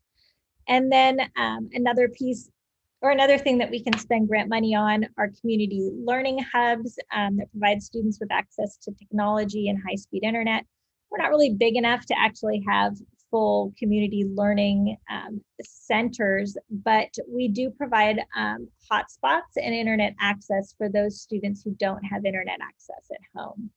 And then the credit deficient students doesn't apply to us, because that's for more for high school. But additional academic services for students, 10% of this grant needs to be used for paraprofessionals. So those would be like our instructional assistants. And so we're looking at adding additional instructional assistants to provide more small group and individualized supports and interventions, not just for our Scholar Academy students, but also for all of our students who might need a little bit of extra help. And then providing more training for staff to engage students for both academic and social emotional needs. So we've started off already with our implicit bias training with the Anti-Defamation League. We're also working on sending a group through Orange County Department of Education's MTSS, or Multi-Tiered Systems of Support, which really is a really good framework for providing all types of support, academic, social, emotional, all of those different supports in one to students who need it. We're also looking at becoming a no place for hate school, and really working on making sure that we're a really inclusive and welcoming school environment. Also training for our teachers to continue implementing the multiple intelligences and really increase and improve the way that we're differentiating instruction for students. As part of our LCAP and other stakeholder feedback and just looking at our data, we found that we really do need a new writing program for our students and a real focus on writing. So implementing more writing professional development for our teachers, and then also implementing a writing program across both campuses for our students. And then also looking at training for our instructional assistants. If we're going to bring on more instructional assistants, we also want to make sure that they're well trained and that they have the tools that they need in order to provide really intensive support for our students within the classroom. So those are some of the things that we're planning on utilizing that ELO money for. And we wanted to make sure that we kept it very student-centered and really focused on providing supports and interventions for all of our students, and making sure that this grant money really helps to engage students back in school, and help to provide those experiences that are really above and beyond what we provide just every day in our classrooms. So that's kind of just a little brief snippet of what we're planning with our ELO money. So any questions? I have a quick question. Mhm. Well, first a comment. Love that we're going after additional funding to bring in, more opportunities for the students. So I appreciate staff time to put that proposal together. My question is around hiring staff using grant funding, and I assume who the positions are meant to be short term, and that because it's for summer only, or if not, what's the sustainability plan for those positions once the grant goes away? So for our STEAM teachers, that is something that we have covered in the past, as far as we called them science lab teachers. And so that's something that we're actually bringing back, that we got rid of during COVID when the funding had decreased. So we're using our ELO funding to kind of kick it off, but we do have available funding kind of moving forward for those positions. As part of the grant, like I said, we have to do 10% of the grant to hire new paraprofessionals. So we also, in our multi-year budgeting, we're using ELO money for that now, but we have budgeted in year after year to keep those staff. So we want to be able to really sustain all of these programs that we're doing. So this money is more kind of to kick it off, to also be able to provide the resources and materials, especially like for the STEAM labs. We're going to use the money. Part of the money is going to be just to get those resources and materials to really build it up. But we have budgeted to be able to keep all of these things going year after year. The summer program is the one thing that may be, because it's a bigger chunk of the budget, that we've really budgeted just for this year and next year using the grant money. But we are going to try, this is a great way, using this grant money, to kind of figure out what it looks like, how it's going to work. And then we have, kind of 2 years to really look at if we want to keep that program going, or if we want to morph it into something else, and then try to determine the funding for that. So that's the only program that we haven't really built into the budget past this year, or past next summer. But we are going to try to look at ways that we can keep that program sustainable as well. Thank you. Any other questions? All right, thank you.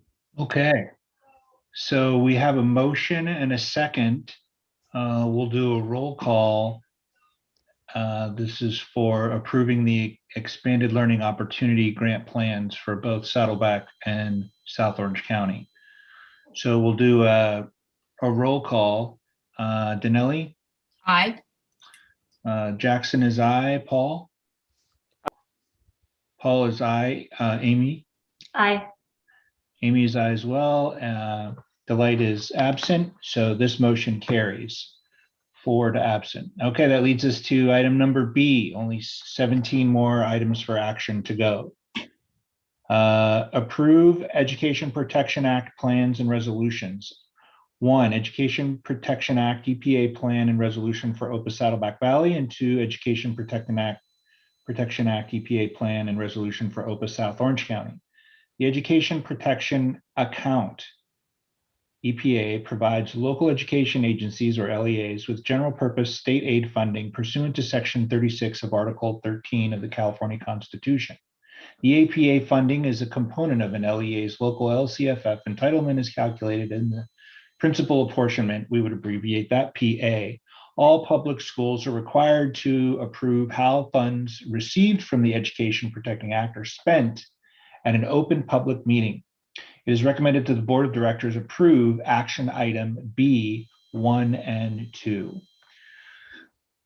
So May I have a motion to approve action items B, 1 and 2? Pretty please. I make a motion. Thank you, Paul. May I have a second? I second. Was that Danelli or Amy? Danelli. Danelli, thank you for seconding that. Okay, Amy, take it away. All right, so just very quickly, we utilize this money pretty much entirely for staff salaries because it is something that we get every year. Just quickly share my screen. Because it is something that we get every year, and it is meant for making sure that we have, good instructional quality for our students. We use it for teacher salaries. So you can see for South Orange County, 100% of it is used for teacher salaries. And then for South Orange County, or for Saddleback Valley, same thing, 100% of it is used for teacher salaries. So you would be approving this spending as well as the resolution stating that we have utilized the money for things that are allowable and that we do have a plan for that spending. All righty. So I have a quick. Sorry, Mr. Jackson. I have a couple questions. This education protection one. This is incremental funding we get every year. It's calculated or based on a certain formula. Yeah. So we get Okay. this based off of the principal, based off of our apportionment from the state, based on how much the state has in their total Education Protection Act money. Got it. And then the second question I have is, do we have a shortfall in the budget for our teacher salaries, or is this going to reduce the amount we spend on the budget for the teacher salaries? It really is just part of the budget that we normally spend on the teacher salaries. So it's basically part of our LCFF funds. So we use that general fund, or LCFF funding, is most of it is spent on salaries. And so this is just kind of how we allot this piece of our LCFF funding each year as part of our funding for our teacher salaries. I see. Yeah, because I remember a comment that Mr. Jackson, you made when we were having our finance learning session, where sometimes certain funds, we can't use it for certain elements. And when I look at that table you showed earlier, there is books and supplies, capital outlay, services and other operating expenses. I presume that teacher salaries can come out of other money. So I just want to make sure that if this is sort of like a, hey, part for the course, that's fine. I was just curious that, are there elements in here that would benefit from this, because teacher salaries can come out of a different pot, but it looks like this is sort of a, hey, this is what we always do, right? So it's really all the same pot of money. It's really all our LCFF funding. It kind of comes as one big pot of money. We just need to show that we're spending this little portion of it in something that is an allowable expense. And so because teacher salaries are such a big piece, we try not to piecemeal things out. So if we were to spend it on, say, books or supplies, we would need to break it up into a whole bunch of different little chunks, like maybe, 50,000 for this curriculum and 50,000 for this. So since it is a larger chunk of money, instead of breaking it up into little pieces, it's easier to put it in, because teacher salaries are an allowable expense. It's easier to put it into teacher salaries where it's just coming out as one big chunk instead of being broken up into little pieces. But it is just all part of our general fund, our one big chunk of money that's part of our LCFF. Okay. Any additional questions for Dr. Kernan? Oh, sure. Okay. All right. So for our action item for action B, approve Education Protection Act plans and resolutions for both Saddleback Valley and South Orange County. We have a motion and a second. We'll do a roll call. Danelli? Aye. Jackson, aye. Paul? Aye. Amy? Aye. And Travis is not here. Delight is not here. Motion carries. Item C, approve 2021-2022 bell schedule and instructional minutes. for OPA Saddleback Valley and for OPA South Orange County. Per California Education Code 46200 and 46208, schools must provide minimum minutes of instructional time based on grade levels. The proposed bell schedules and instructional minutes for each school site adhere to these minimum requirements. May I have a motion to approve action agenda item C numbers 1 and 2? I make a motion to approve agenda item C, action items 1 and 2. Excellent. Thank you, Denali. May I have a second? Amy seconds.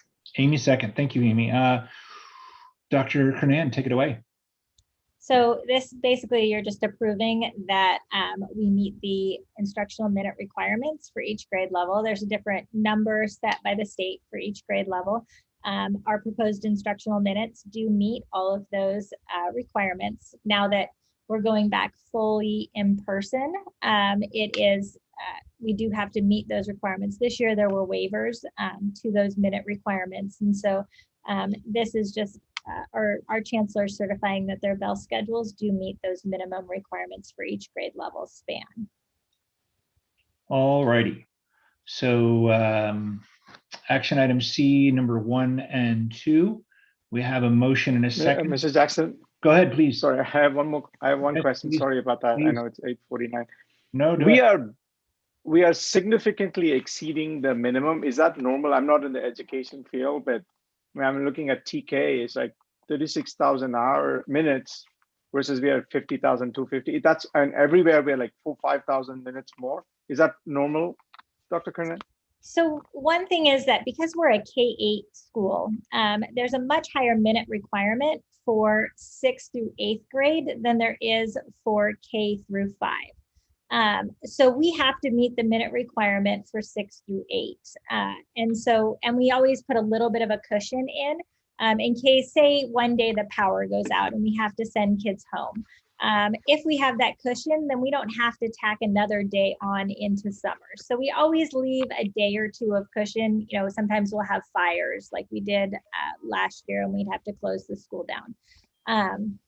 So with that little cushion for 6th through 8th, because we don't want to have a different bell schedule for our K-5, because that would be difficult for our families to have to pick up their 2nd grader at 2 o'clock in the afternoon and then come back for their 6th grader at 3:15. We use the same schedule for all students. And so it means that our K-5 students actually get a lot of extra minutes compared to our surrounding K-5 schools, which kind of just meet those minute requirements that are necessary for K-5 students. So it actually works out in our younger students' favor, because they actually do get a lot more instructional minutes than they're required to have.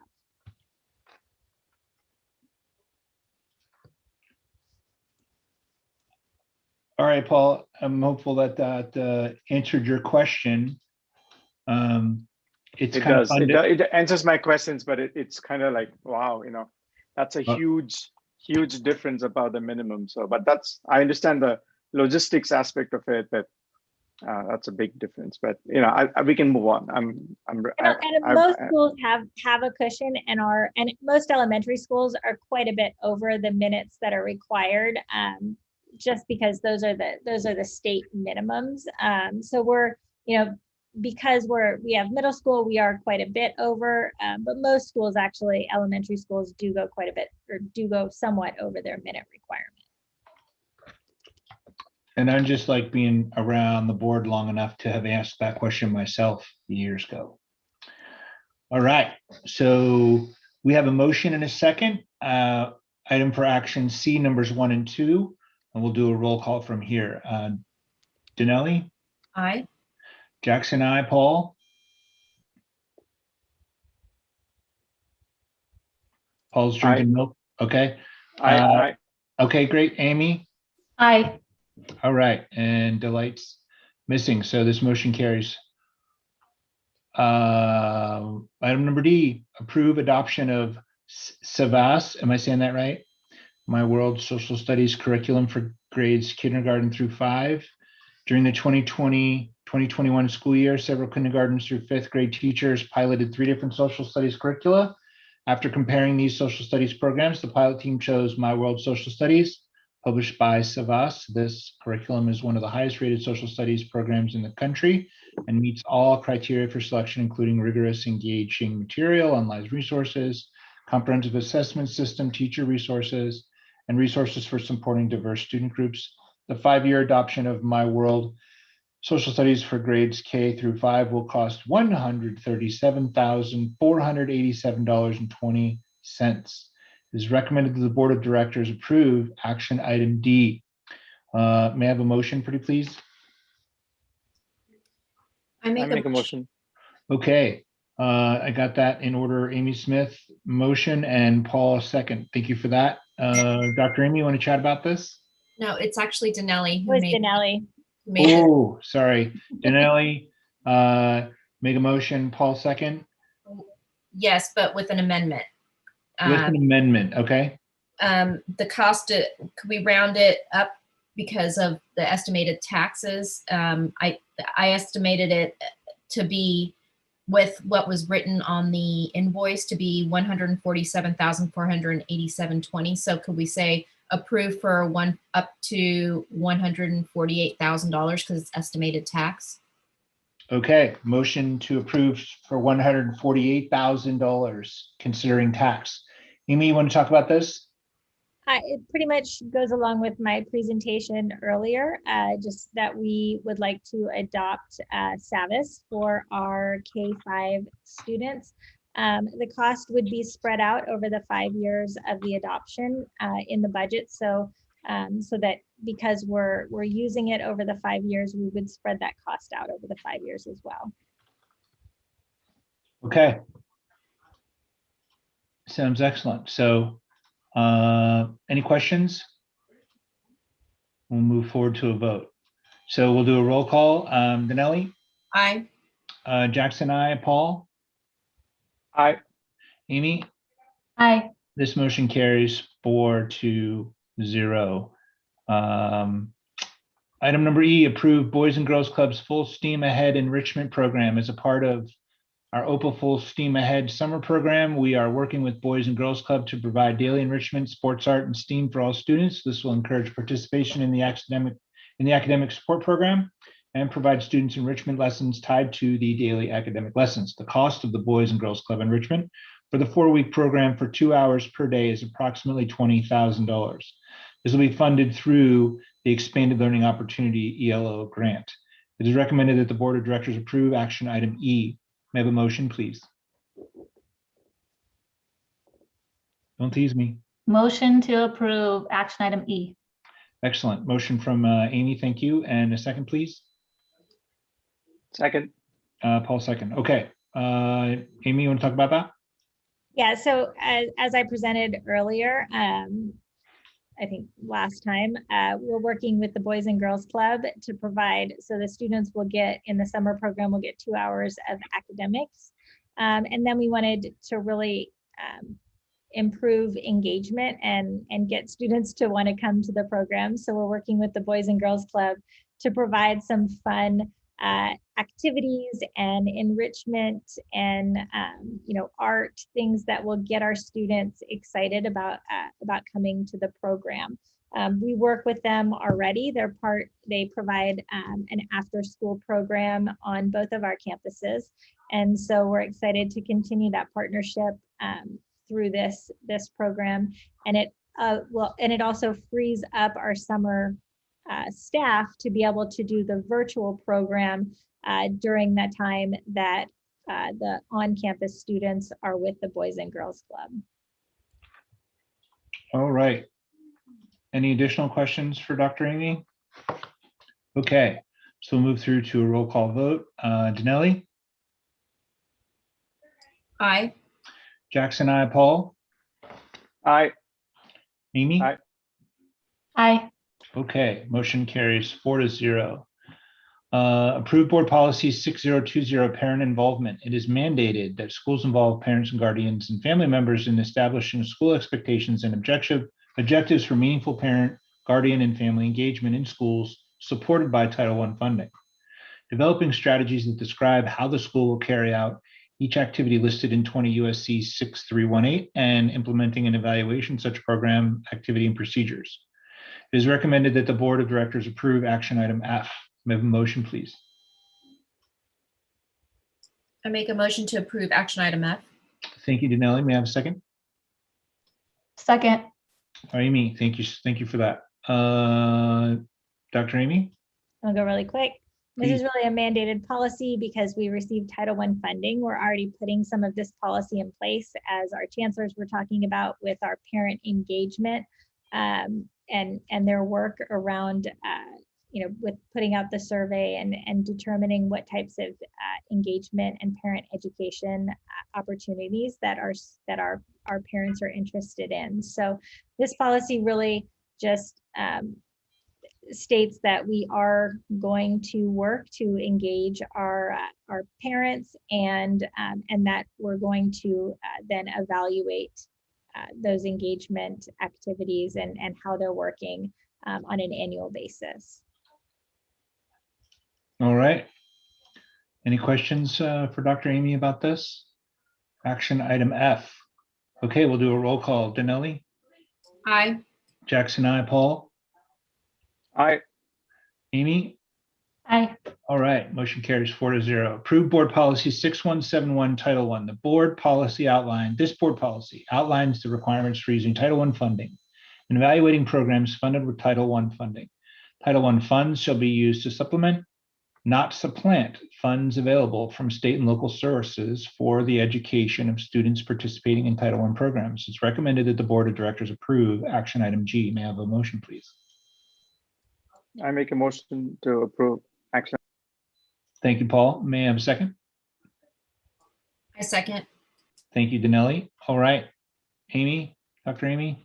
So like I said in the previous item, we do receive Title I funding. And so we do have to have a board policy outlining that we will use those funds to supplement and not supplant other funding sources that we get from the state and federal government. And so we're very careful to make sure that we only use our Title I funding in ways that that are allowable. It's part of that restricted funding. I think that Paul mentioned that we went over in our fiscal workshop that we had a few weeks ago. Okay. So we'll do a roll call vote here for action item G. Danelli? Aye. Jackson, aye. Paul? Aye. Amy? Aye. This motion carries 4-0. Item G is approved for action. Item H, approved board policy 3270, sale and disposal of books, equipment, and supplies. This board policy updates our current policy to bring it in line with the current legal requirements and OPA procedures. It's recommended that the Board of Directors approve action item H. May I have a motion, please? I make a motion to approve action item H. Thank you, Paul. Danelli seconds. Danelli seconds. Thank you for that. Okay, seems clear enough. You want to talk about this, Dr. Amy? Nah, it's just pretty much what it says. Okay. So, all right. So we'll do a roll call then. Danelli? Aye. Jackson, aye. Paul? Aye. And Amy? Aye. All right. Action item H approved 4-0. Approved board protocols, item I. During the board governance workshop on April 30th and May 1st, the Board of Directors created a list of board protocols. These protocols describe the procedures related to the organization and execution of board meetings and includes general procedures that help ensure that meetings are kept on task and productive. These protocols will be reviewed and updated each year at the Board of Directors annual meeting. It's recommended that the Board of Directors approve action item I. May I have a motion, please? Motion to approve action item I. Thank you, Amy. May I have a second? Second. Paul seconds. Okay. Amy, you want to talk about that? Well, you guys were all there. We made some protocols. You were there. So you guys now can approve those protocols. We made several drafts of them, and I think you guys have all seen them. I put them all together from the workshop based on your input. So now it would just be to approve those protocols, and we'll review them every year. All right. So after we approve these, we're getting more formal, right? Yep. To call each other Member Jackson, Member Kagoo, etc. Yeah. So now we have Do to I recollect that correctly? I'll choose a title, His Highness Kagoo, please. We knew Okay. it. We knew that was coming. I'll refrain from saying what we called Raymond at the Thank you, board please. workshop. Thank you for that. Anyone Okay, can check the YouTube video to see stop what it it, is. Paul. Goodness gracious. Okay, board protocols. We'll do roll call vote. Danelli, Aye. Jackson reluctantly aye. Paul I and Amy. Aye. All right. Action item I, approved 4-0. J, approved job description for the executive assistant. Yay, the OPA job description for executive assistant has been developed to reflect current organizational needs. The position will be added to the current classified salary schedule A, range 2, 225 days, step 1, 56,670 to step 10, 79, or summary 73, 941. This job description and salary range are in alignment with other similar positions at surrounding schools and districts. It's recommended that the board of directors approve action item J. May I have a motion, pretty please? I happily would move to approve action item J. Happy Paul makes a motion. May I have a happy second? Danelli seconds. All right, Danelli seconds. Amy, you want to talk about this? So this would be a position that we've kind of been talking about in previous board meetings. This position would be an assistant to the executive director, as well as provide some board help in creating agendas, minutes, organizing different board communications, things like that. So it's similar to a superintendent's assistant that would have board duties. Okay. Dr. Kannan, I have one question. Could this person also help with the board committee stuff where, remember we were talking about a project manager? I think we're all sort of slammed. And so we need somebody to keep us on track saying, hey, Paul, you said you're going to get something out today. When is that coming? Is that something something we can And actually that's part of the job description. So doing those types of scheduling pieces with the board and the board committees, we actually added in as part of that position. Beautiful, thank you. And hopefully you're not going to be doing Zoom anymore, right, Dr. Kannan? And then someone else can take over flipping back and forth and all the slides. We'll see who can actually pull that off. But until then, we'll do a roll call vote. Danelli? Aye. Jackson happily aye. Paul? Aye. And Amy? Aye. Okay, action item J approved 4-0. K, approved job description for STEAM teacher. The OPA job description for STEAM teacher has been developed to reflect current organizational needs. The position will be placed on the certificated teacher salary schedule. Are we not in? Okay, it's recommended that the board of directors approve action item K. May I have a motion, pretty please? I make a motion to approve action item K. Thank you, Danelli. May I have a second? Second. Amy, second. Do we not have a salary range on here, or is it because it's just going to be added to the certificated teacher salary schedule, which already has numbers? It's already has numbers, and those go across a range of steps and columns. So it's basically just being placed with all the rest of our teachers on that certificated salary schedule. Okay, and then for everybody's benefit, what is this STEAM teacher going to do? So the STEAM teacher is going to provide enrichment and STEAM activities to students throughout the school day. So somewhat like our old science lab teacher used to do.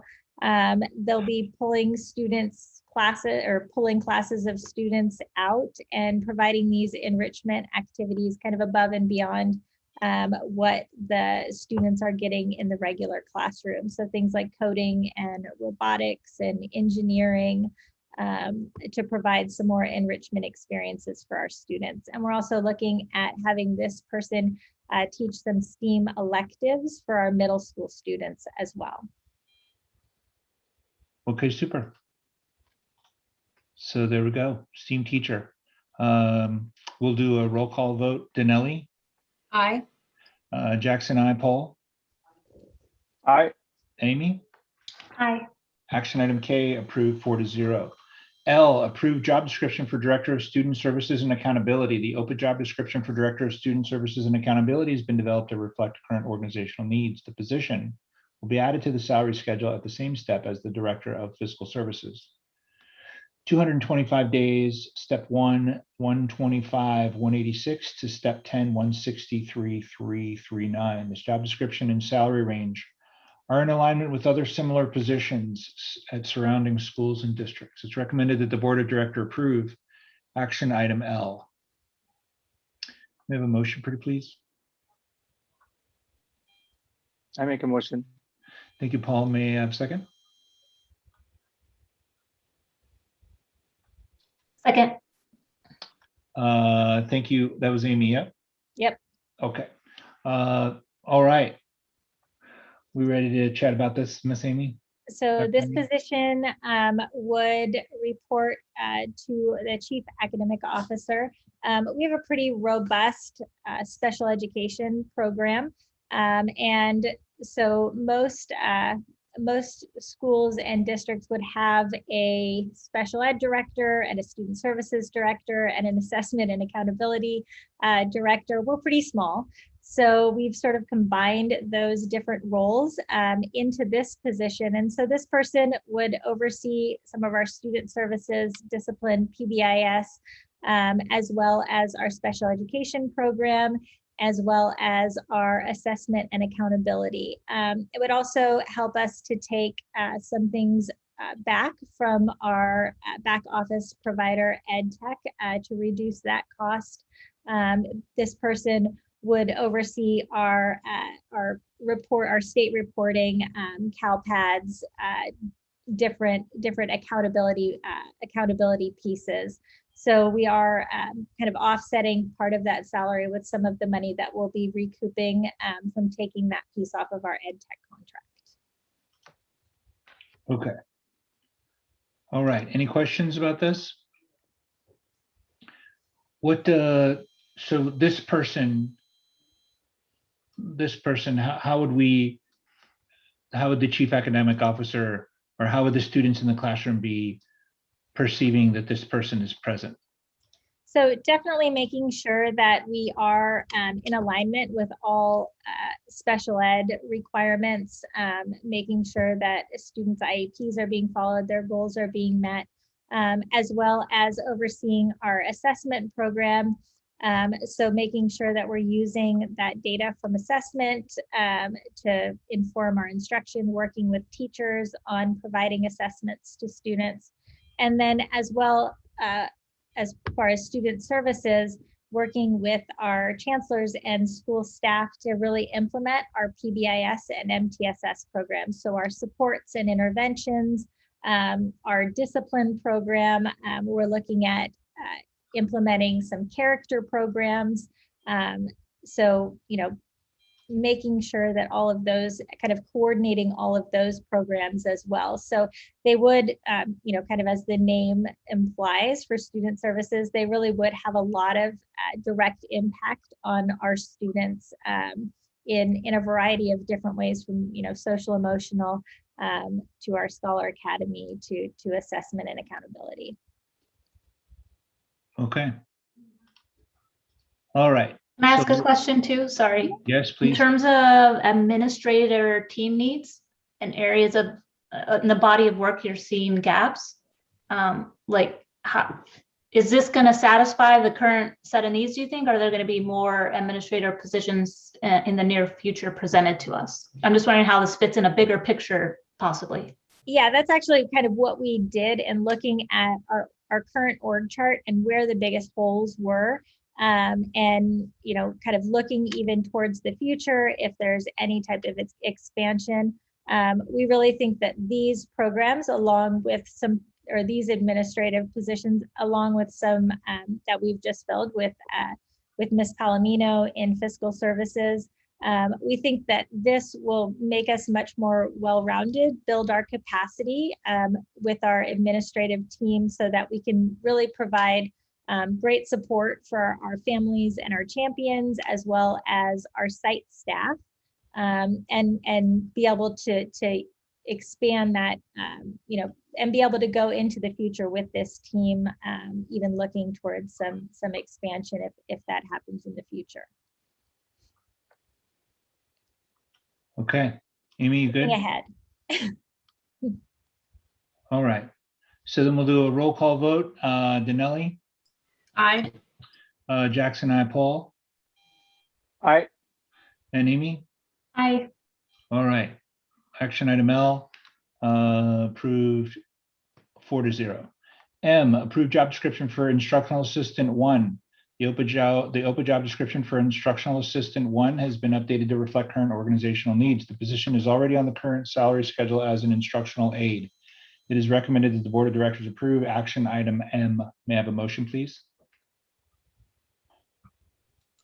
I make a I make a motion. motion to, Okay, Go ahead, did Danelli make a motion and Paul second? Did I hear that right? Yep. All right. What's changed about this, Amy? Okay, so we, in looking at our ELO grant and some of our current needs, and the fact that all of our surrounding districts also need to increase their paraprofessionals by 10%, we came up with a plan to create an instructional assistant 1 and an instructional assistant 2. Our current instructional assistants work about 29 hours a week, which makes them basically part-time. A lot of them have families, and so they can't work beyond that time. But we also are looking at having an after-school support and intervention program. And so to help support that, we'll have some teachers as part of that program, but we're also going to hire or even some of our current aides, if they're interested and apply, for full-time instructional assistant positions. So they would be full-time benefited positions to try to entice more applicants to come to OPA, and more highly qualified applicants to come to OPA. And these instructional assistants would then, because they're full-time, be able to cover some of that after-school support and enrichment program time. So they would work until 4:30 each day, and then be able to work in that after-school program from 3:30 to 4:30 to provide support for our students. So, so it was kind of a creative way to be able to use that ELO money to increase our paraprofessionals, but also be able to provide that after-school support for our students in the after-school program. So that kind of covers both M and N, because we're creating those IA1 and IA2 positions. Okay. So action item M, we'll do a roll call vote. Danelli, Aye. Jackson, I, Paul, aye. Amy. Aye. Action item M carries as approved 4-0. Item N, approved job description for instructional assistant 2. The OPA job description for instructional assistant 2 has been created to reflect current organizational needs. The position is already on the current salary schedule as an instructional aide. However, this position will be a full-time position with benefits. Item N, may I have a motion, please? I'll make a motion Thank you, to Paul. approve action Madam item N. I'll second. Thank you, Amy. All right. Do we need additional discussion about this? Nope, I already covered it. All right. So roll call. Danelli, Aye. Raymond, I, Paul, Aye. Amy. Aye. Item N, approved 4-0. Item O, approve update for corporate executive officers. The new executive officers were updated on the corporate statement of information with the California Secretary of State to include Amy Kernan, David Barley, and Stephanie Henry. It's recommended that the board of directors approve action item O. May I have a motion, please? I make a motion to approve action item O. Thank you, Danelli. May I have a second? Second. Thank you, Amy. Pretty self-explanatory. You want to just walk through it, Amy, or are we good? Yeah, we basically just updated our executive officers with the state. Okay. All righty. So we'll do a roll call in reverse order now. Amy? Aye. Paul? Aye. Jackson, aye. Danelli? Aye. Item O approved 4-0. P, approved 2020-2021 OPA employee benefits package. The 2021 OPA employee benefits package includes medical, dental, vision, and life insurance. It's recommended that the board of directors approve action item P. May I have a motion? Pretty please. Yeah, I'll make a motion to approve action item P. Sorry, I'm Paul. talking about P or Q, just. P. P like Paul. Yes, and Paul. Well, yeah, Pete. Okay, may I have a second? I second. That was Danelli. Yes. Awesome. David, this is what you went over, yeah? Wait, P is to do the central administration offices on my agenda.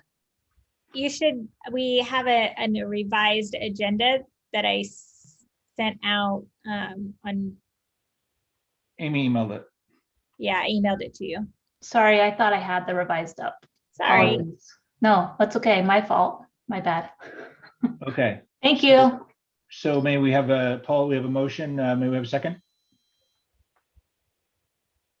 I second. Oh, that was Danelli. Yeah, thanks. And then David, this is what you talked about, right? This is what I presented tonight, yeah. Okay. Is there any reason why the employee assistance program and other of those smaller but still significant benefits are not included in here? The employee assistance program is a part of medical. Okay. So it's a part of actually that package for United Healthcare and for Kaiser. Okay. And then the other ones I mentioned are to come and will probably over the summer months will require additional approvals, okay, by the board. Got it. Okay.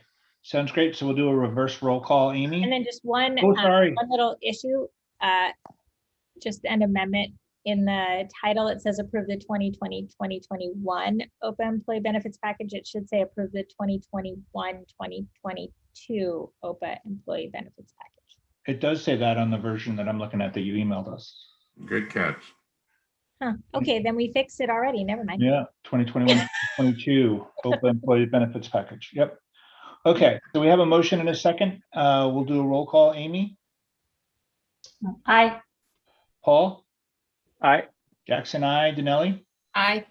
Action item P approved 4-0.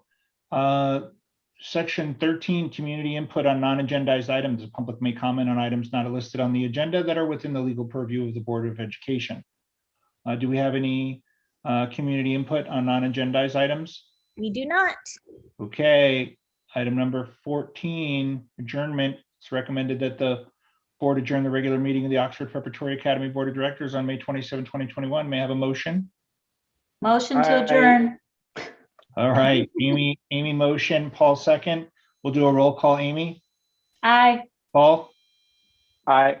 Raymond, aye. Danelli? Aye. All right, this meeting is adjourned at 9:21 p.m. Thank you, everybody. Thank Thank you. Thank you. Good, everybody.